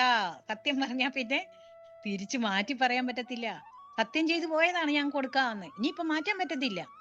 അപ്പം ശുക്രാചാര്യർ വരുന്നുണ്ട്, നമ്മൾ അസുരന്മാര് അച്ഛന് വേണമെങ്കിൽ കള്ളമൊക്കെ പറഞ്ഞെന്ന് വിചാരിച്ചു കുഴപ്പമൊന്നുമില്ല, പറഞ്ഞത് പറഞ്ഞു, കൊടുക്കണമെന്നില്ല, ഇപ്പോഴാണേലും നിനക്ക് അവസരമുണ്ട്, മാറിക്കോ എന്ന് പറയും. അങ്ങനെ പറഞ്ഞില്ല, പറഞ്ഞതൊക്കെ പറഞ്ഞതാണ്. പിന്നെ പണ്ട് ദധീജി മഹർഷി സ്വന്തം ശരീരം തന്നെ വിട്ടുകൊടുത്തതാ. അതുപോലെ പല പല മഹാന്മാരും ഇതുപോലെ തന്നെ സ്വന്തം ശരീരം വരെ ത്യജിച്ചതാ. നമുക്ക് രാമായണം വായിച്ചപ്പം കണ്ടില്ലയോ, സത്യത്തെ പാലിക്കുന്നതിന് വേണ്ടി ശ്രീരാമൻ വനത്തിൽ പോയത്, അച്ഛന്റെ സത്യത്തെ പാലിക്കുന്നതിന് വേണ്ടി കണ്ടല്ലോ. അപ്പൊ സത്യം പാലിക്കേണ്ടതുള്ളത് കൊണ്ട് ഇനി ഞാൻ പറഞ്ഞത് എന്തായാലും തിരിച്ചെടുക്കുന്നില്ല. ഇനി മഹാവിഷ്ണുവാണ് വന്ന് ചോദിച്ചതെങ്കിൽ ആരാണ്? നമ്മള് വിഷ്ണു സഹസ്രനാമം ചൊല്ലുമ്പോ അതിനകത്ത് കേട്ടിട്ടുണ്ട്, യജ്ഞ സാധന. യജ്ഞവും ഭഗവാനാണ്, യജ്ഞത്തിന്റെ ഉപകരണങ്ങളും ഭഗവാനാണ്, യജ്ഞ സാധനങ്ങളും ഭഗവാനാണ്, യജ്ഞം ചെയ്യുന്നതും ഭഗവാനാണ്. സർവവും ഈശാവാസ്യമിതം സർവം, സർവം ഈശ്വരൻ നിറഞ്ഞിരിക്കുകയാണ്. ആ ഭഗവാൻ എന്നോട് യാചിക്കേണ്ട ഒരാവശ്യവും ഇല്ല, ഇതെല്ലാം ഭഗവാന്റെയാണ്. അങ്ങനെയുള്ള ഒരാൾ വന്ന് എന്നോട് ചോദിച്ചിട്ട് കൊടുക്കാതിരിക്കുന്നത് ശരിയാണോ? മഹാവിഷ്ണു ആണെങ്കിൽ തന്നെ അതും തെറ്റാ, അപ്പോഴും ഞാൻ കൊടുക്കണം. ഇനി ഭഗവാൻ എല്ലാം കൊടുത്തു കഴിഞ്ഞാൽ, ഭഗവാന്റെ ദാസനായി കഴിഞ്ഞാൽ, എന്റെ മുത്തശ്ശൻ പ്രഹ്ലാദനൊക്കെ ഭഗവാന്റെ ദാസനായിരുന്നു. പ്രഹ്ലാദപ്രിയാഹേ മരുൾപരവതേ എന്നാണ് ആര് പറയുന്നത്? നാരായണീയത്തിലെ ഭട്ടതിരിപ്പാട് പറയുന്നത്. അത്രയ്ക്ക് പ്രഹ്ലാദപ്രിയനാണ് ഭഗവാൻ. എന്റെ മുത്തച്ഛനെ അത്രയ്ക്ക് ഇഷ്ടമാണ്. ആ ഭഗവാനാണ് വന്ന് ചോദിക്കുന്നത്. അപ്പം വാക്കുമാറ്റി ഞാൻ കള്ളത്തരം കാണിക്കേണ്ട കാര്യമില്ല. അപ്പം എനിക്ക് ശ്രേയസ്സും കീർത്തിയുമേ ഉണ്ടാവത്തുള്ളൂ. ഇനിയുണ്ട്, ദാനം കൊടുത്താലും കൊടുത്തില്ലേ, ദാനം കൊടുത്താല് എനിക്കെല്ലാം നഷ്ടം, കൊടുത്തില്ലെങ്കിലും ഭഗവാന്റെ അപ്രീതിക്ക് ഞാൻ പാത്രമായി തീരും. ഇനി വേറൊരു കാര്യം പറഞ്ഞാല്, നമ്മൾ ഒരാൾക്കൊരു സാധനം കൊടുക്കാന്ന് വിചാരിക്കുക, ഒരു ചോക്ലേറ്റ് അടുത്തിരിക്കുന്ന കുട്ടിക്ക് കൊടുക്കാന്ന് വിചാരിച്ച് സന്തോഷമായിട്ട് വീട്ടിൽ നിന്ന് ചോക്ലേറ്റും എടുത്തോണ്ട് പോയി. അവിടെ ചെല്ലുമ്പോൾ ആ കുട്ടി അറിയാം എനിക്ക് വേണ്ട. നമുക്കുണ്ടാകുന്ന വിഷമം എത്ര ആയിരിക്കും? ദാനം ചെയ്യണമെന്ന് ആഗ്രഹമുണ്ട്, മേടിക്കാൻ ആളില്ലെങ്കിലോ? ഒരു കാക്കയ്ക്ക് അല്ലെ ഒരു പൂച്ചയ്ക്ക് ഇച്ചിരി ആഹാരം കൊടുക്കണമെന്ന് നമുക്ക് ആഗ്രഹമുണ്ട്, നമ്മൾ വിളിച്ചിട്ട് അത് വരുന്നേ ഇല്ല, വിഷമാവുമോ? അപ്പം ഇവിടെ ഇപ്പൊ അങ്ങനല്ല, ഒരാള് വന്ന് ചോദിച്ചിരിക്കുക, ഒരവസരം കിട്ടിയതാ നമുക്ക് ദാനം കൊടുക്കാൻ, അതെന്തിനാ വേണ്ടാന്ന് വെക്കുന്നേ? തീർച്ചയായിട്ടും ഞാൻ ദാനം കൊടുക്കും എന്ന് ബലി തന്റെ ഗുരുവായ ശുക്രാചാര്യരോട് പറഞ്ഞു. ഇത് കേട്ടപ്പോ ശുക്രാചാര്യർക്ക് സഹിക്കാൻ വയ്യാത്ത ദേഷ്യം വന്ന് മഹാബലിയെ അങ്ങ് ശപിച്ചു. എന്താണ് ശപിച്ചത്? നിന്റെ ഐശ്വര്യമെല്ലാം ഈ ഒരൊറ്റ ദാനത്തോടുകൂടി ഇല്ലാതെ പോട്ടെ. ഗുരുശാപം വെറുതെ ആയില്ല, വെറുതെ ആവുകയില്ല. അങ്ങനെ അപ്പം ഗുരു പോയി, കൂടെ കുറെ അസുരന്മാരും അവിടുന്ന് അങ്ങ് പോയി. കാരണം ഐശ്വര്യം നഷ്ടപ്പെട്ടവന്റെ കൂടെ ആരെങ്കിലും നിൽക്കുമോ? എല്ലാ ഐശ്വര്യങ്ങളും ഉണ്ടായിരുന്നപ്പോ മഹാബലിയോട് കൂടെ എല്ലാരും ഉണ്ടായിരുന്നു. ഇവിടെ ഗുരുവിന്റെ ശാപം കേട്ടപാടെ ശപിച്ചിട്ട് പോകുമ്പോഴത്തേക്ക് കുറെ അസുരന്മാരും അങ്ങ് തിരിച്ചങ്ങ് പോയി. ഇനിയിപ്പൊ ഇവന്റെ കൂടെ നിന്നിട്ടും വലിയ കാര്യമില്ലെന്ന് അവർക്ക് മനസ്സിലായി. എല്ലാ ഐശ്വര്യങ്ങളും നമ്മുടെ കൂടെ ഉണ്ടെങ്കിൽ നമ്മുടെ കൂടെ ആൾക്കാർ കാണും. നമുക്ക് എല്ലാം നഷ്ടപ്പെട്ടാല് നമ്മുടെ കൂടെ ആൾക്കാരുണ്ടാവണമെന്നില്ല. ഈ സമയത്ത് ബലി പറഞ്ഞു, തീർച്ചയായിട്ടും ഇത് ഭഗവാനാണെങ്കിലും അല്ലെങ്കിലും എന്തുവായാലും ഞാൻ പറഞ്ഞ വാക്കിനെ പാലിക്കും എന്ന് പറഞ്ഞുകൊണ്ട് മഹാബലിയുടെ ഭാര്യയുടെ പേര് വിന്ധ്യാവലി. വിന്ധ്യാവലി സ്വർണ്ണ കലശത്തില് ജലമെടുത്ത് ഭഗവാന്റെ പാദം കഴുകുന്നതിന് വേണ്ടി മഹാബലിയുടെ കയ്യിലോട്ട് കൊടുത്തു. മഹാബലി സ്വർണ്ണ കലശത്തിലെ ജലം കൊണ്ട് ഭഗവാന്റെ പാദം കഴുകി ആ പാദ തീർത്ഥത്തെ തന്റെ ശിരസിൽ ധരിച്ചു. അത് കഴിഞ്ഞ് ഭഗവാനോട് പറഞ്ഞു, അവിടുന്ന് 3 അടി മണ്ണ് അളന്നെടുത്തോടെ. അപ്പോഴും മഹാബലി എന്ത് വിചാരിച്ചേ? വാമനന്റെ കുഞ്ഞിക്കാല്, 7 വയസ്സുള്ള കുഞ്ഞിന്റെ കാല് 3 അടി അങ്ങ് അളന്നെടുത്തോട്ടെ എന്ന് വിചാരിച്ചു. അപ്പം ഭഗവാൻ അപ്പോഴത്തേക്ക് എന്ത് രൂപത്തിലായി? ആകാശ സ്വരൂപിയായി മാറി. ഭഗവാൻ വളർന്ന് 14 ലോകങ്ങളെയും അതിക്രമിക്കുന്ന ആ വിശ്വരൂപത്തെ പ്രാപിച്ചു കഴിഞ്ഞപ്പോ മഹാബലിക്ക് മനസ്സിലായി ശുക്രാചാര്യര് പറഞ്ഞത് സത്യമായിരുന്നു, ഇത് ഭഗവാൻ മഹാവിഷ്ണു തന്നെ. അപ്പോഴും മഹാബലിക്ക് യാതൊരു വിഷമവും വന്നില്ല. കാരണം മഹാബലി ത്യാഗിയാണ്. ബലി എന്നതിന്റെ അർത്ഥം ത്യാഗം എന്നാണ്. ആ ബലിക്ക് ത്യാഗം ചെയ്യുന്നതിന് ഒരു മടിയില്ലായിരുന്നു. പ്രത്യേകിച്ച് ഭഗവാനെ ആത്മസമർപ്പണമല്ലയോ നടത്തുന്നത്, ഭഗവാനല്ലയോ കൊടുക്കുന്നത്. നമ്മൾ പൂക്കളൊക്കെ പറിച്ച് അമ്പലത്തിൽ കൊണ്ടു കൊടുക്കുമ്പം നല്ല റോസാപ്പൂ എന്റെ തലയിൽ വെക്കാമായിരുന്നു എന്ന് വിചാരിക്കുമോ? ഇല്ല, ഭഗവാനല്ലയോ കൊടുക്കാൻ നമുക്ക് സന്തോഷം. അതുപോലെ എനിക്കുള്ളത് ഭഗവാന് കൊടുക്കുന്നതിന് മഹാബലിക്ക് ഒരു സങ്കടവും വിഷമവും ഇല്ലായിരുന്നു, വളരെ സന്തോഷമായിരുന്നു. അങ്ങനെ ആ വിശ്വരൂപിയായി വളർന്ന ഭഗവാൻ വാമനമൂർത്തി തന്റെ ആദ്യത്തെ കാലുകൊണ്ട് മുകളിലേക്ക് ഉയർത്തി ഊർധ്വലോകങ്ങൾ 6 അളന്നെടുത്തു. എടുത്തു കഴിഞ്ഞപ്പോ ആ പാദങ്ങള് ബ്രഹ്മലോകം വരെ ചെന്നു. അവിടേക്ക് ചെന്നതായ ആ പാദങ്ങളെ ബ്രഹ്മാവ് തന്റെ കമണ്ഡലുവിലെ വെള്ളം കൊണ്ട് പാദത്തെ കഴുകി. ആ പാദജലമാണ് ആകാശഗംഗയായി ഒഴുകി പിന്നീട് ഭഗീരഥൻ ആകാശഗംഗയെ ഭൂമിയിലേക്ക് കൊണ്ടുവന്നു. ആ ഭൂമിയിലേക്ക് വന്നതാണ് ഇപ്പൊ കാണുന്ന, അത് നേരെ ശിവന്റെ ജടയിലേക്കാണ് വന്നു പതിച്ചത്. ഭൂമിക്കകത്ത് താങ്ങാനുള്ള ശേഷി ഉണ്ടായിരുന്നില്ല. അതുകൊണ്ട് എല്ലാ ദേവന്മാരുടെയും അഭ്യർത്ഥന മാനിച്ച് ഭഗവാൻ ശിവൻ ആകാശഗംഗയെ ഭഗീരഥൻ ഭൂമിയിലേക്ക് കൊണ്ടുവന്നപ്പോ തന്റെ ജടയിൽ വഹിച്ചു. പിന്നെ അവിടെ നിന്നാണ് ഹിമാലയത്തിലൂടെ ഗംഗ ഭൂമിയെ പവിത്രമാക്കിക്കൊണ്ട്, ഭാരതത്തെ പവിത്രമാക്കിക്കൊണ്ട് ഒഴുകുന്നത്. അത് കഴിഞ്ഞു 1ാമത്തെ പാദം കൊണ്ട് ഊർധ്വലോകങ്ങളോ ആകെ അളന്നെടുത്തു. 2ാമത്തെ പാദങ്ങൾ കൊണ്ട് ഭൂമി മുതൽ താഴോട്ടുള്ള അധോലോകങ്ങളെ എല്ലാം തന്നെ അളന്നെടുത്തു. 2 പാദങ്ങൾ കൊണ്ട് 2ഉം അളന്നു കഴിഞ്ഞു. ഇനി 3ാമത്തെ പാദം ഉണ്ടോ? ഇനിയുണ്ടോ? 14 ലോകങ്ങളും അളന്നു കഴിഞ്ഞു. ഇനി എന്തുവാ? ഇനി 3ാമത്തെ പാദം ഞാൻ എന്ത് ചെയ്യും? മഹാബലിയോട് ചോദിച്ചു. 2 അടി ഞാൻ അളന്നെടുത്തു, 3ാമത്തെ പാദം ഞാൻ എവിടെ വെക്കും? പ്രഹ്ലാദന്റെ കൊച്ചുമകനായ മഹാബലിക്ക് ഇന്ദ്രസേനന് ഒരു വൈഷമ്യം ഉണ്ടായിരുന്നില്ല ആത്മസമർപ്പണം നടത്താൻ. ഭഗവാനെ, ആ പാദങ്ങൾ കൊണ്ട് എന്റെ ശിരസിൽ വെച്ച് എന്നെ അനുഗ്രഹിച്ചാലും എന്ന് പറഞ്ഞു. അപ്പോഴത്തേക്ക് ഭഗവാൻ 3ാമത്തെ പാദം കൊണ്ട് ചവിട്ടി താഴ്ത്തിയില്ല. പകരം മഹാബലിയെ സ്പർശിച്ചു. ശിരസിൽ സ്പർശിച്ചിട്ട് അനുഗ്രഹം കൊടുത്തു. ഭഗവത് സ്പർശനം കിട്ടുക എന്ന് പറഞ്ഞാൽ അച്ഛനും അമ്മയും ഒക്കെ നമ്മളെ പിടിച്ചെന്ന് കെട്ടിപ്പിടിച്ച് ഉമ്മ തരുമ്പോ തന്നെ നമുക്കൊരു ഭയങ്കര സന്തോഷമാണ്, അല്ലയോ? അപ്പം ഭഗവാൻ, ആ ഭഗവത് സ്വരൂപം തന്നെ, വിശ്വരൂപിയായ ഭഗവാൻ തന്റെ പാദകമലങ്ങളെ ആ മൂർധാവിൽ വെച്ചാൽ മഹാബലിക്ക് എന്തോ ഒരു അനുഗ്രഹമാണ് ഉണ്ടാകുന്നത്. മഹാബലി അനുഗ്രഹീതനായി. അപ്പൊ പറഞ്ഞു, സ്വർഗലോകത്തേക്കാൾ സുന്ദരമായ ലോകമാണ് സുതലം. ആ സുതലത്തിലെ ചക്രവർത്തിയായി ഈ ഇന്ദ്രസേന ചക്രവർത്തിയെ ഭഗവാൻ വാഴിക്കുകയാണ്. അങ്ങനെ സുതലത്തിലേക്ക് പറഞ്ഞു വിടുന്നു. തന്നെയല്ല പറഞ്ഞു വിടുന്നേ, മിത്രങ്ങളെയൊക്കെ വിളിച്ചോളൂ, പിന്നെ ബന്ധുമിത്രാദികളെയും ബാക്കി ആരൊക്കെ ഉണ്ടോ അവരെയൊക്കെ കൂടെ കൂട്ടിക്കോളാൻ പറഞ്ഞു. അവരെല്ലാമായിട്ട് നേരെ ആ സുതലത്തിൽ പോയി സുഖമായി വസിച്ചുകൊള്ളുക. സ്വർഗലോകത്തുള്ളവര് പോലും സുതലത്തിൽ പോയി ജീവിക്കണം എന്നാഗ്രഹിക്കുന്ന ലോകമാണത്. അവിടെ പോയി ചക്രവർത്തിയായി വാഴുക. ആ സുതലത്തിന് കാവൽക്കാരനായി ഞാൻ എപ്പോഴും ഗദാപാണിയായി ഉണ്ടാവും. ഭഗവാൻ കാവൽക്കാരനായിട്ട് നിൽക്കുന്ന ലോകത്തേക്ക്, സ്വർഗത്തേക്കാൾ സുന്ദരമായ ലോകത്തേക്കാണ് മഹാബലിയെ അനുഗ്രഹിച്ച് വാമനമൂർത്തി അയക്കുന്നത്. പരിവാരങ്ങളോടൊപ്പം ആരെയൊക്കെ കൊണ്ടുപോകാൻ ആഗ്രഹിക്കുന്നോ അവരെയൊക്കെ ആയിട്ട് കൊണ്ടുപോയി സുഖമായി വസിക്കുക. 100ാമത്തെ വിശ്വജിത്ത് എന്ന യാഗം നടത്തുന്നത് എന്തിനുള്ള യോഗ്യതയ്ക്കായിരുന്നു? ഇന്ദ്ര പദവിക്ക് വേണ്ടിയായിരുന്നു.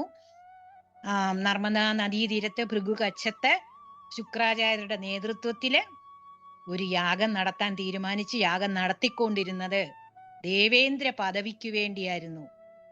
ഇപ്പൊ ഈ ദേവേന്ദ്രന്റെ കാലാവധി കഴിഞ്ഞിട്ടില്ല. നമുക്കറിയാം, പ്രധാനമന്ത്രിക്കും മുഖ്യമന്ത്രിക്കും രാഷ്ട്രപതിക്കും ഒക്കെ ഒരു കാലാവധിയുണ്ട്.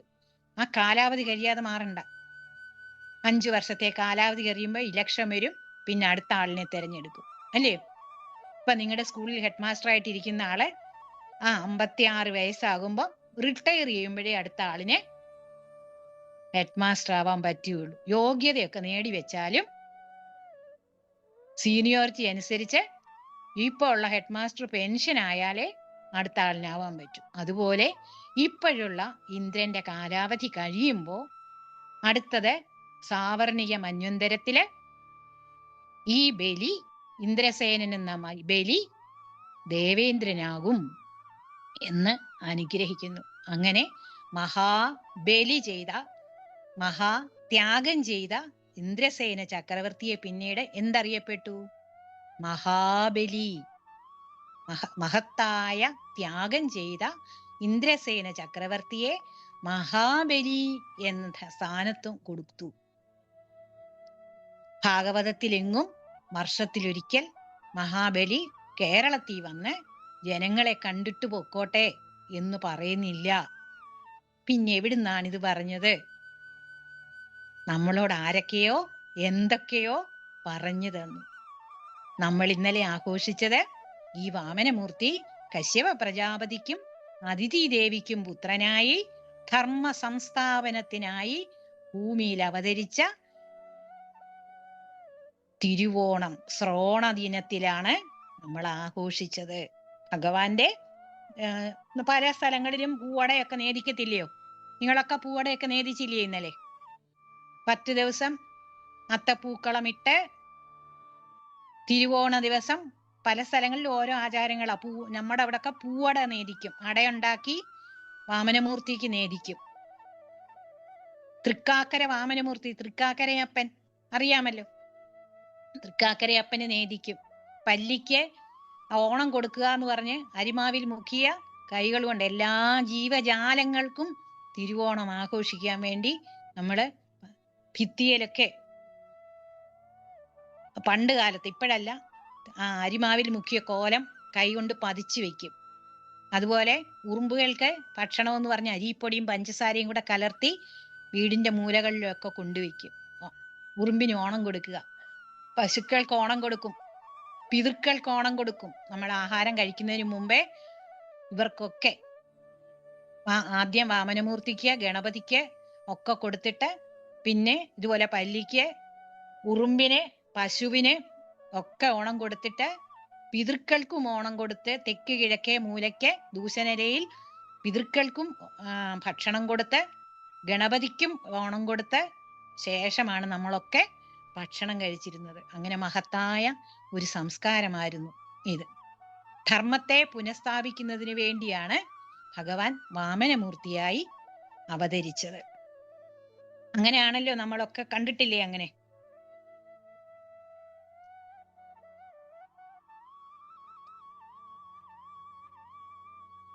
ഈ എന്ന് പറഞ്ഞാല് എന്തിനാ ധർമ്മത്തെ പുനഃസ്ഥാപിക്കാൻ? മഹാബലി അങ്ങ് ഭരിച്ചാ പോരായോ എന്ന് ചിലർക്കൊക്കെ സംശയം വരും. ഇപ്പോഴുള്ളവർക്കൊക്കെ പ്രത്യേകിച്ച് മഹാബലി 14 ലോകം അങ്ങ് ഭരിച്ചാൽ എന്താ കുഴപ്പമെന്ന്. നല്ലതായിട്ട് ഭരിക്കുമായിരുന്നല്ലോ. മനുഷ്യരെല്ലാരും ഒന്നുപോലെ. പാട്ടൊക്കെ അറിയാമല്ലോ. മാവേലി നാടു വാണിടുങ്കാലം മനുഷ്യരെല്ലാരും ഒന്നുപോലെ, കള്ളവുമില്ല ചതിയുമില്ല എള്ളോളമില്ല എള്ളോളമില്ല പൊളിവചനം, കള്ളങ്ങളൊന്നും പറയാത്ത നല്ല ഒരു ലോകമായിരുന്നല്ലോ. പിന്നെന്തിനാണ് ഉപദ്രവിച്ചതെന്ന് തോന്നുന്നു? പിന്നെന്തിനാ ഇങ്ങനെയൊക്കെ സുതലത്തിലോട്ട് പറഞ്ഞു വിട്ടേ? എന്നാ പിന്നെ ഇവിടെ നന്നായിട്ട് അങ്ങ് ഈ 14 ലോകം അങ്ങ് ഭരിച്ചോളുമായിരുന്നല്ലോ ഇതുപോലെ എന്ന് തോന്നുന്നില്ലയോ? ഉണ്ട്. അപ്പൊ നമ്മളൊന്ന് ആലോചിച്ച് നോക്കിക്കേ. നിങ്ങളെല്ലാം സ്കൂളിൽ പോകുന്ന കുട്ടികളാ. സ്കൂളിലെ കാര്യം ഒന്ന് നോക്കിക്കേ. സ്കൂളിൽ ആരൊക്കെ ജീവനക്കാരുണ്ട്? സ്കൂളിൽ കുട്ടികളുണ്ട്, തൂപ്പുകാരുണ്ട്, കഞ്ഞി വെക്കുന്നവരുണ്ട്, പിന്നെ പ്യൂണുണ്ട്, ക്ലർക്കുണ്ട്, അധ്യാപകരുണ്ട്, ഹെഡ് മാസ്റ്റർ ഉണ്ട്, എല്ലാരും ഉണ്ട് ഇല്ലയോ? ഹെഡ് മാസ്റ്ററുടെ ജോലിയാ ഹെഡ് മാസ്റ്റർ ചെയ്യുന്നേ, അല്ലയോ? അധ്യാപകരുടെ ജോലിയാ അധ്യാപകർ ചെയ്യുന്നേ. അതോ ഹെഡ് മാസ്റ്റർ രാവിലെ വന്ന് എല്ലായിടവും തൂക്കുമോ? അല്ല, തൂപ്പുകാർക്ക് അവരുടെ ജോലിയുണ്ട്. സാറുമാര് പോയി കഞ്ഞി വെക്കാൻ പോമോ? സാറുമാർക്ക് പഠിപ്പിക്കുന്ന ജോലിയുണ്ട്, കഞ്ഞി വെക്കാൻ വേറെ ആളുണ്ട്. കുട്ടികൾ പോയി ഹെഡ് മാസ്റ്റർ കസേരയിൽ പോയി ഇരുന്ന് ഭരിക്കുമോ? ഇല്ല, അത് ഹെഡ് മാസ്റ്ററുടെ പണി. അപ്പം അവരവർക്ക് പറഞ്ഞിരിക്കുന്ന കാര്യങ്ങളാ ചെയ്യേണ്ടത്. ദേവലോകം ദേവന്മാര് ഭരിക്കും, അസുരലോകം അസുരന്മാര് ഭരിച്ചോ, മനുഷ്യലോകം മനുഷ്യര് ഭരിക്കും, ഇല്ലയോ? ഗന്ധർവലോകം ഗന്ധർവന്മാര് ഭരിക്കും. അല്ലാതെ 14 ലോകങ്ങളും ഒരാൾ പിടിച്ചടക്കി ഭരിക്കേണ്ടതല്ല. അതല്ല ധർമ്മം. എത്ര നന്നായിട്ട് ഭരിക്കുവാണെന്ന് പറഞ്ഞാലും ഇപ്പം ബ്രിട്ടീഷുകാർ വന്ന് നമ്മുടെ ഇന്ത്യയെ ആക്രമിച്ച് കീഴ്പ്പെടുത്തി. അവര് നല്ലതായിട്ട് അവര് റെയിൽവേ കൊണ്ടുവന്നു, പല പല സംഗതികളും കൊണ്ടുവന്നത് അവരാണ് എന്നും പറഞ്ഞു വിചാരിച്ച് അവരാണോ നമ്മളെ ഭരിക്കേണ്ടത്? അല്ല. ഭാരതം ഭരിക്കേണ്ടത് ഭാരതത്തിലുള്ളവരാ. ബ്രിട്ടീഷുകാർ അവരുടെ നാട്ടിൽ പോയി ഭരിച്ചാൽ മതി എന്ന് പറഞ്ഞ പോലെ 14 ലോകങ്ങളുടെ മഹാബലി ഭരിക്കേണ്ടതില്ല. മഹാബലി ഒരു അസുരനാ. അസുരലോകം പോയി ഭരിച്ചു. ദേവലോകം ദേവന്മാര് ഭരിക്കട്ടെ, മനുഷ്യലോകം മനുഷ്യന്മാര് ഭരിക്കട്ടെ. അതാണ് ആ ധർമ്മമാണ് നടത്തേണ്ടത്. അതിനുവേണ്ടി ആ ധർമ്മത്തെ പുനഃസ്ഥാപിക്കുന്നതിനാണ് ഭഗവാൻ വാമനമൂർത്തിയായി ചിങ്ങമാസത്തിലെ ദ്വാദശി നാളിൽ തിരുവോണ നാളിൽ അഭിജിത് മുഹൂർത്തത്തിൽ അവതാരമെടുത്തത്. ഭഗവാൻ ഇവിടെ പിന്നെ ചോദിക്കും, ഇനി ഒരു സംശയം വരാൻ സാധ്യതയുള്ളത്, ഗുജറാത്തിൽ നടന്ന അല്ലെങ്കിൽ ആന്ധ്രയിലാണ് ഭഗവാൻ അവതരിച്ചത്. അങ്ങനെ ആന്ധ്രാപ്രദേശിൽ ജനിച്ച ഭഗവാന്റെ ഐതിഹ്യം ഇപ്പം നമ്മൾ കേരളത്തിലാണല്ലോ കൂടുതലായിട്ട് ഓണം ആഘോഷിക്കുന്നത്, മറ്റു സംസ്ഥാനങ്ങളിലൊന്നും അല്ലല്ലോ. പിന്നെന്താണ് കേരളത്തില് ഓണം ആഘോഷിക്കുന്നത്? ആർക്കെങ്കിലും സംശയം വന്നു? ഇത് ആന്ധ്രയിലും ഗുജറാത്തിലും ഒക്കെ നടന്ന സംഭവം. ഇപ്പൊ പക്ഷെ ആഘോഷിക്കുന്നത് എവിടാ?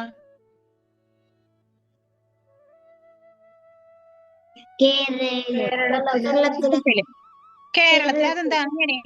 അതെന്താ അങ്ങനെ?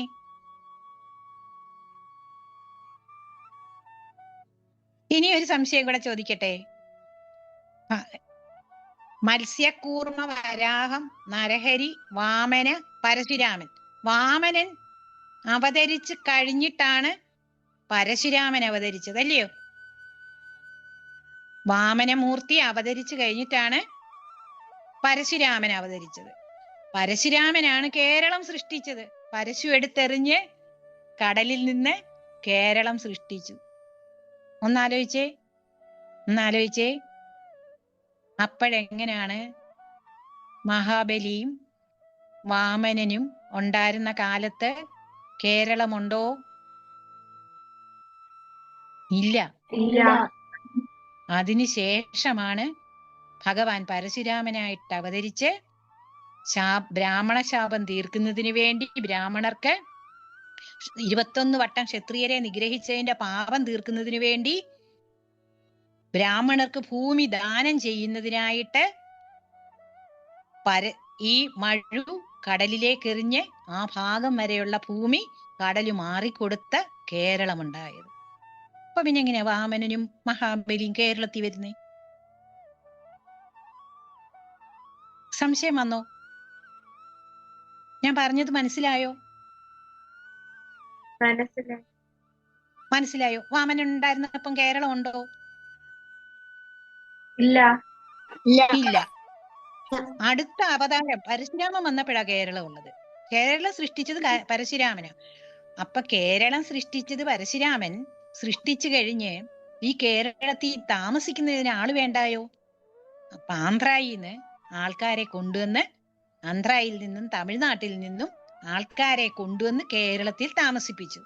അന്ന് ആന്ധ്രയിലുള്ളവർക്ക് അവരുടെ ഉത്സവമല്ലയോ മഹാബലി വാമനൻ ജനിച്ചത് അവിടെ അല്ലയോ? അപ്പം ഭഗവാൻ വാമനമൂർത്തിയുടെ തിരുവോണ നാളിലെ ആഘോഷം ആന്ധ്രയിലുള്ളവർക്ക് വിശേഷമല്ലയോ? അവര് വന്ന് കേരളത്തിൽ താമസിച്ചപ്പോ അവരുടെ ഐതിഹ്യങ്ങളെ അവരിങ്ങ് കൊണ്ടുവന്നു. അവര് വന്നപ്പോ അവരിവിടെ എന്ത് ആഘോഷിച്ചു? ഓണം ആഘോഷിച്ചു. അത് പരമ്പരയായിട്ട് നമ്മളും ആഘോഷിച്ചു. അതിനിടയ്ക്ക് ആരോ നമ്മളോട് പറഞ്ഞു മഹാബലി ഇങ്ങനെ കാണാൻ വരുമെന്ന്. നമ്മൾ അതങ്ങ് വിശ്വസിക്കുകയും ചെയ്തു. മഹാബലി കാണാൻ വരുന്നതാണോ? എങ്കിലും മഹാബലി നല്ല ആളായിരുന്നു. അസുര ചക്രവർത്തി ആണെങ്കിൽ പോലും സത്യസന്ധനായിരുന്നു, സൽഗുണങ്ങളെല്ലാം ഉള്ള ആളായിരുന്നു, പിന്നെ ത്യാഗിയായിരുന്നു, എല്ലാ ഗുണങ്ങളും ഉണ്ടായിരുന്നു. പിന്നെ മഹാബലി ഉള്ളതുകൊണ്ടല്ലയോ നമുക്ക് വാമനമൂർത്തിയെ കിട്ടിയത്. മഹാബലി ഇല്ലായിരുന്നെങ്കിൽ ഭഗവാൻ വാമനനായിട്ട് അവതരിക്കുമോ? ഇല്ല. അപ്പം അതിനും നിമിത്തമായത് മഹാബലി ആയതുകൊണ്ട് നമുക്ക് മഹാബലിയോടും സന്തോഷമുണ്ട്. പക്ഷെ മഹാബലിക്ക് 2-3 ദോഷങ്ങൾ ഉണ്ടായിരുന്നു. അതെന്തൊക്കെയായിരുന്നു? ഞാൻ വലിയ ആളാണെന്നുള്ള ഭാവം. അതെ, ഒരു അടി കൊണ്ട് ഒരു പാദം വെച്ച് ഞാൻ എന്നുള്ള ഭാവം കളഞ്ഞു. പിന്നെ രണ്ടാമത്തത് എന്റെ 14 യോഗങ്ങളും എന്റെയാണെന്നുള്ള ഒരു അഹങ്കാരം ഉണ്ടായിരുന്നു. രണ്ടാമത്തെ പാദം വെച്ച് എന്റെ എന്നുള്ള ഭാവം കളഞ്ഞു. മൂന്നാമത് ആത്മസമർപ്പണം ഭഗവാനിൽ.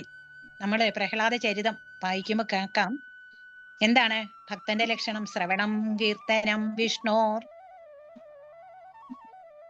സ്മരണം, പാദസേവനം, അർച്ചനം, വന്ദനം, ദാസ്യം, സഖ്യം, ആത്മനിവേദനം എന്നാ പറയുന്നത്.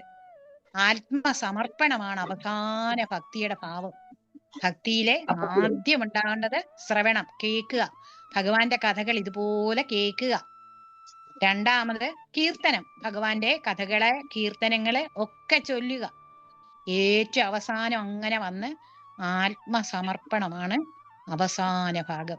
ഭഗവാനിലേക്ക് സമർപ്പിക്കുക സർവവും. നമ്മളെ തന്നെ ഭഗവാന് സമർപ്പിക്കുക. കാരണം എന്താണ്? ഹൃദയ ഗുഹയിലെ കേവലം ബ്രഹ്മമായി ഇരിക്കുന്ന ഭഗവാനാണ് നമ്മുടെ ഒക്കെ ഹൃദയ ഗുഹയിൽ ഇരിപ്പുണ്ട്. അപ്പം ആ പരമാത്മ ചൈതന്യത്തെ സ്മരിക്കുക. ആത്മസമർപ്പണത്തോടുകൂടി എല്ലാ അഹങ്കാരങ്ങളും കളഞ്ഞ് എല്ലാ ദോഷങ്ങളും കളഞ്ഞ് ഇന്ദ്രപദവിക്ക് അർഹമായ സ്ഥാനത്തേക്ക് ആ പ്രഹ്ലാദന്റെ കൊച്ചുമോനെ ഭഗവാൻ വാമനമൂർത്തി ഉയർത്തി. അങ്ങനെയുള്ള നല്ല ദിവസമായിരുന്നു ഇന്നലെ. എല്ലാവർക്കും കഥ ഇഷ്ടപ്പെട്ടോ? കഥ മനസ്സിലായോ? ടീച്ചർ, ഒരു സംശയം. പറഞ്ഞോട്ട് മോളെ, അറിയാവുന്നാണെങ്കിൽ പറയാം. ഇപ്പൊ പക്ഷെ ആന്ധ്രയില് ഓണം ഇല്ലല്ലോ, കേരളത്തിൽ മാത്രം ഉണ്ടല്ലോ. നമ്മള് ആന്ധ്രയിന്ന് വന്നവരാണ്. അപ്പൊ നമ്മൾ അന്ന് കൊണ്ടുവന്നത് കൊണ്ട് നമ്മൾ അതൊന്നും കളഞ്ഞില്ല, അവരങ്ങ് കളഞ്ഞു. ഇവിടെ വന്നവരെ ആ ഐതിഹ്യത്തെ കൂട്ടുപിടിച്ച് അത് അതുപോലെ കൊണ്ടുവന്നു. ഇടക്കാലത്ത് ഇത്രയും ഗംഭീരമല്ലായിരുന്നു. ഇപ്പം ഓരോ വർഷം കഴിയുന്തോറും ഇതിന്റെ പ്രസക്തി കൂടി കൂടി വരിക.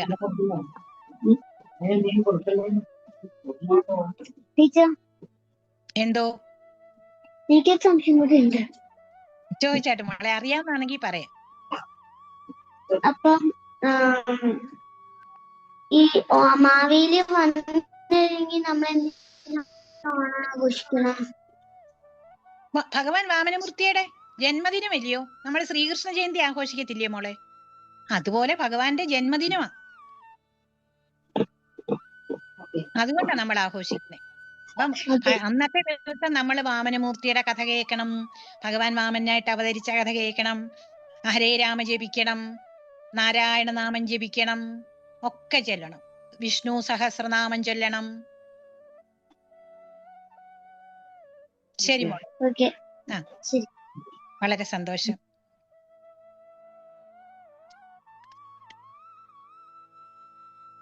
ഓണത്തിന്റെ പാട്ടുകൾ ആർക്കെങ്കിലും അറിയാമോ? നമുക്ക് ഇന്ന് ഇവിടെ അല്ലെങ്കിൽ സമയം കഴിഞ്ഞിരിക്കുവാണ്, 9 മണിയൊക്കെ കഴിഞ്ഞു, കഥ പറഞ്ഞ് സമയം പോയി. കൊച്ചു കുഞ്ഞുങ്ങളായതുകൊണ്ട് വളരെ വിശദം പെതുക്കെ പെതുക്കെ പറഞ്ഞുകൊണ്ട്. നിങ്ങൾക്കൊക്കെ മനസ്സിലായോ കഥ? മനസ്സിലായി ടീച്ചർ. വളരെ സന്തോഷമുണ്ട്. ആരെങ്കിലും ഇനിയും മഹാബലി ആരെങ്കിലും ചവിട്ടി താഴ്ത്തിയോ? ഇല്ല. ഭഗവാൻ അനുഗ്രഹിച്ചു. തന്റെ പാദസ്പർശം കൊണ്ട് ഭഗവാൻ അനുഗ്രഹിച്ചു. പാതാളത്തിൽ വിട്ടോ? ഇല്ല. ഇല്ല. എവിടേക്കാ വിട്ടേക്കുന്നേ? സ്വർഗലോകത്തിലുള്ളവർ പോലും കൊതിക്കുന്ന ലോകമായ സുതലമെന്ന അവിടുത്തെ ചക്രവർത്തിയായിട്ടാ. അവിടെ ആരാ കാവൽക്കാരൻ? ഒരു കുഴപ്പവും വരാതെ സംരക്ഷിച്ചുകൊണ്ട് ഒരു കാവൽക്കാരൻ അവിടെ നിപ്പുണ്ടല്ലോ. ആരാത്? ഭഗവാൻ മഹാവിഷ്ണു തന്നെ കാവൽക്കാരനായിട്ട് പോയി നിക്കുക അവിടെ ഗദയും പിടിച്ച്. ഇനി എന്തോ വേണം? ഓക്കെ, ഇനി എന്തെങ്കിലും നമുക്ക് സംസാരിക്കാനുണ്ടോ? ഇല്ല. ഇല്ല. വളരെ സന്തോഷം. എല്ലാവർക്കും കഥ മനസ്സിലായെന്ന് തോന്നുന്നു. സംശയങ്ങളും ഇതുപോലെ കാര്യങ്ങളും പറഞ്ഞതിൽ എനിക്കും വളരെ സന്തോഷം. നമുക്ക് ഇന്നത്തെ ഇതിവിടെ കൺക്ലൂഡ് ചെയ്യാം. എല്ലാവർക്കും ഓണാശംസകൾ നേരുന്നു.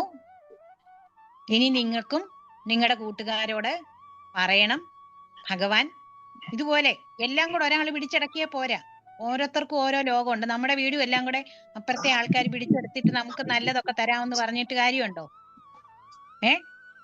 ഇല്ല. 5-6 വീടുകൾ ഒരാളങ്ങ് പിടിച്ചടക്കുക, നമുക്ക് ഭക്ഷണം 3 നേരം തരാം, നിങ്ങൾ അവിടെ താമസിച്ചോ എന്ന് പറഞ്ഞാൽ പറ്റുമോ? നമ്മുടെ വീട് നമ്മുടേത്. അതുപോലെ ദേവന്മാരുടെ ലോകം ദേവന്മാർക്ക്, പിന്നെ അസുരന്മാരുടെ ലോകം അസുരന്മാർക്ക്, ഗന്ധർവന്മാരുടെ ലോകം ഗന്ധർവന്മാർക്ക്, മനുഷ്യരുടെ ലോകം മനുഷ്യർക്ക്. അങ്ങനെ വിട്ടുകൊടുക്കണം. അതിനു വേണ്ടിയാ ഭഗവാൻ ധർമ്മ സംസ്ഥാപനാർത്ഥം അവതരിച്ചത്. ഓക്കെ, നമുക്ക് ഇന്നിവിടെ നമുക്ക് നിർത്താം. ഭഗവാന്റെ പാദപത്മങ്ങളിൽ നമുക്കിവ സമർപ്പിക്കാം. കായേന വാച ചൊല്ലാം. ആർക്കെങ്കിലും ഭഗവാൻ നാരായണന്റെ പാദങ്ങളിൽ സമർപ്പിക്കാം. കായേന വാച ആര് ചൊല്ലും? മൈക്ക് മ്യൂട്ട് മാറ്റി ചൊല്ലിയാട്ടെ.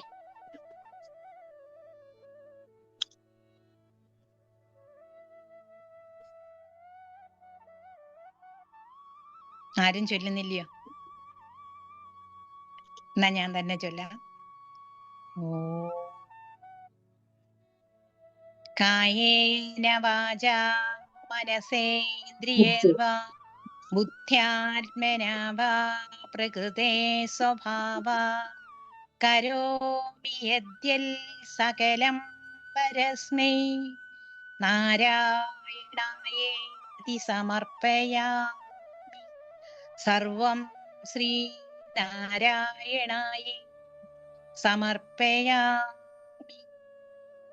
ഓം പൂർണ്ണമദ പൂർണ്ണമിദം പൂർണ്ണാത് പൂർണ്ണമുദച്യതേ പൂർണ്ണസ്യ പൂർണ്ണമാദായ പൂർണ്ണമേവാവശിഷ്യതേ.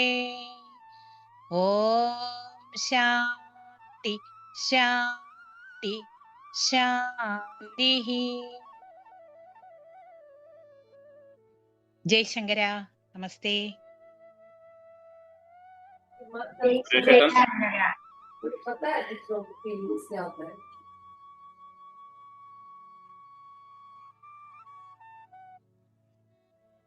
എല്ലാവർക്കും നമസ്കാരം. നമ്മുടെ ബാലശങ്കരം പരിപാടിയിലെ രണ്ടാമത്തെ ഭാഗത്തിലെ 11ാമത്തെ സെഷൻ ഇന്നിവിടെ പൂർണ്ണമാവുകയാണ്. ഒട്ടേറെ കഥകളും ഉപകഥകളുമായിട്ട് ഇന്നത്തെ ക്ലാസ് വളരെ വിശദമായി തന്നെ നമ്മുടെ ഉഷ അന്തർജനം, അതായത് നമ്മുടെ എന്താ പറയുക, ഗുരുനാഥ നമുക്ക് പറഞ്ഞു തന്നു. വളരെ നല്ലൊരു ദിവസം തന്നെയായിരുന്നു. ഓണത്തിനോടനുബന്ധിച്ച് ഈ കഥകളെല്ലാം നമ്മുടെ മനസ്സിലേക്ക് പറഞ്ഞു തന്ന ടീച്ചർക്ക്, ഗുരുനാഥയ്ക്ക് ഒരു കോടി പ്രണാമം അർപ്പിച്ചുകൊണ്ട് ഞാനും ഈ ഇത് ഉപസംഹരിക്കുകയാണ്. ഇന്ന് പങ്കെടുത്ത എല്ലാവർക്കും ഈ 3ാം ദിവസമായ ഓണത്തിന്റെ അന്ന് ഒരിക്കൽ കൂടി ഓണാശംസകൾ നേർന്നുകൊണ്ട് ഇവിടെ പറയുകയാണ്. ഇന്ന് പങ്കെടുത്ത എല്ലാവർക്കും ഹൃദ്യമായ ഓണാശംസകൾ അറിയിക്കുന്നു. ജയശങ്കര. വളരെ സന്തോഷം സുരേഷ് ഏട്ടാ. എല്ലാ കൊച്ചു കൂട്ടുകാർക്കും ഓണാശംസകൾ. നമുക്ക് എനിക്ക് തോന്നുന്നു വിഷയത്തിൽ നമ്മുടെ ഈ പഠന വിഷയങ്ങൾ നമ്മുടെ ഗ്രൂപ്പ് ഒന്ന് ആക്റ്റീവാക്കി എടുത്തു കഴിഞ്ഞാൽ കുട്ടികൾ അവരവരുടെ മുമ്പ് പറഞ്ഞിട്ടുണ്ടോ ഉള്ളതാണ്. കുട്ടികൾ അവരവരുടെ രചനകള്, നിങ്ങൾ പാട്ട് പാടുന്നവരാണെങ്കിൽ ആ പാട്ട് പാടാം അതിനകത്ത്, അതിലേക്ക് ഡാൻസ് ചെയ്യുന്നവരാണെങ്കിൽ ആ ഡാൻസ് ചെയ്യുന്നതിന്റെ വീഡിയോ എടുത്ത് നമ്മുടെ ആ ഗ്രൂപ്പിലിടുക. ശ്ലോകങ്ങൾ ചൊല്ലുന്നവരാണെങ്കിൽ അങ്ങനെ നിങ്ങളുടെ എന്താണ് നിങ്ങൾക്ക് കലാപരമായിട്ടുള്ള കഴിവുകളൊക്കെ നമുക്ക് പ്രൊമോട്ട് ചെയ്യാനുള്ള ഒരു വേദി കൂടിയാണ് നമ്മുടെ ഈ ബാലശങ്കരം എന്നുള്ള ഗ്രൂപ്പ്. തീർച്ചയായിട്ടും നിങ്ങൾ എല്ലാവരും അതിന് തയ്യാറാവുക. എല്ലാവർക്കും നന്മയുണ്ടാകട്ടെ. ദേവി മൂകാംബികയുടെ അനുഗ്രഹ കടാക്ഷം എല്ലാവർക്കും ഉണ്ടാവട്ടെ എന്ന് പ്രാർത്ഥിച്ചുകൊണ്ട് നമുക്ക് ഇന്നത്തേക്ക് പിരിയാം. ലോകാസമസ്ത സുനോ, എല്ലാവർക്കും നന്മയുണ്ടാവട്ടെ. ജയശങ്കരം. ജയശങ്കര. ജയശങ്കര. ജയശങ്കർ. ജയശങ്കര.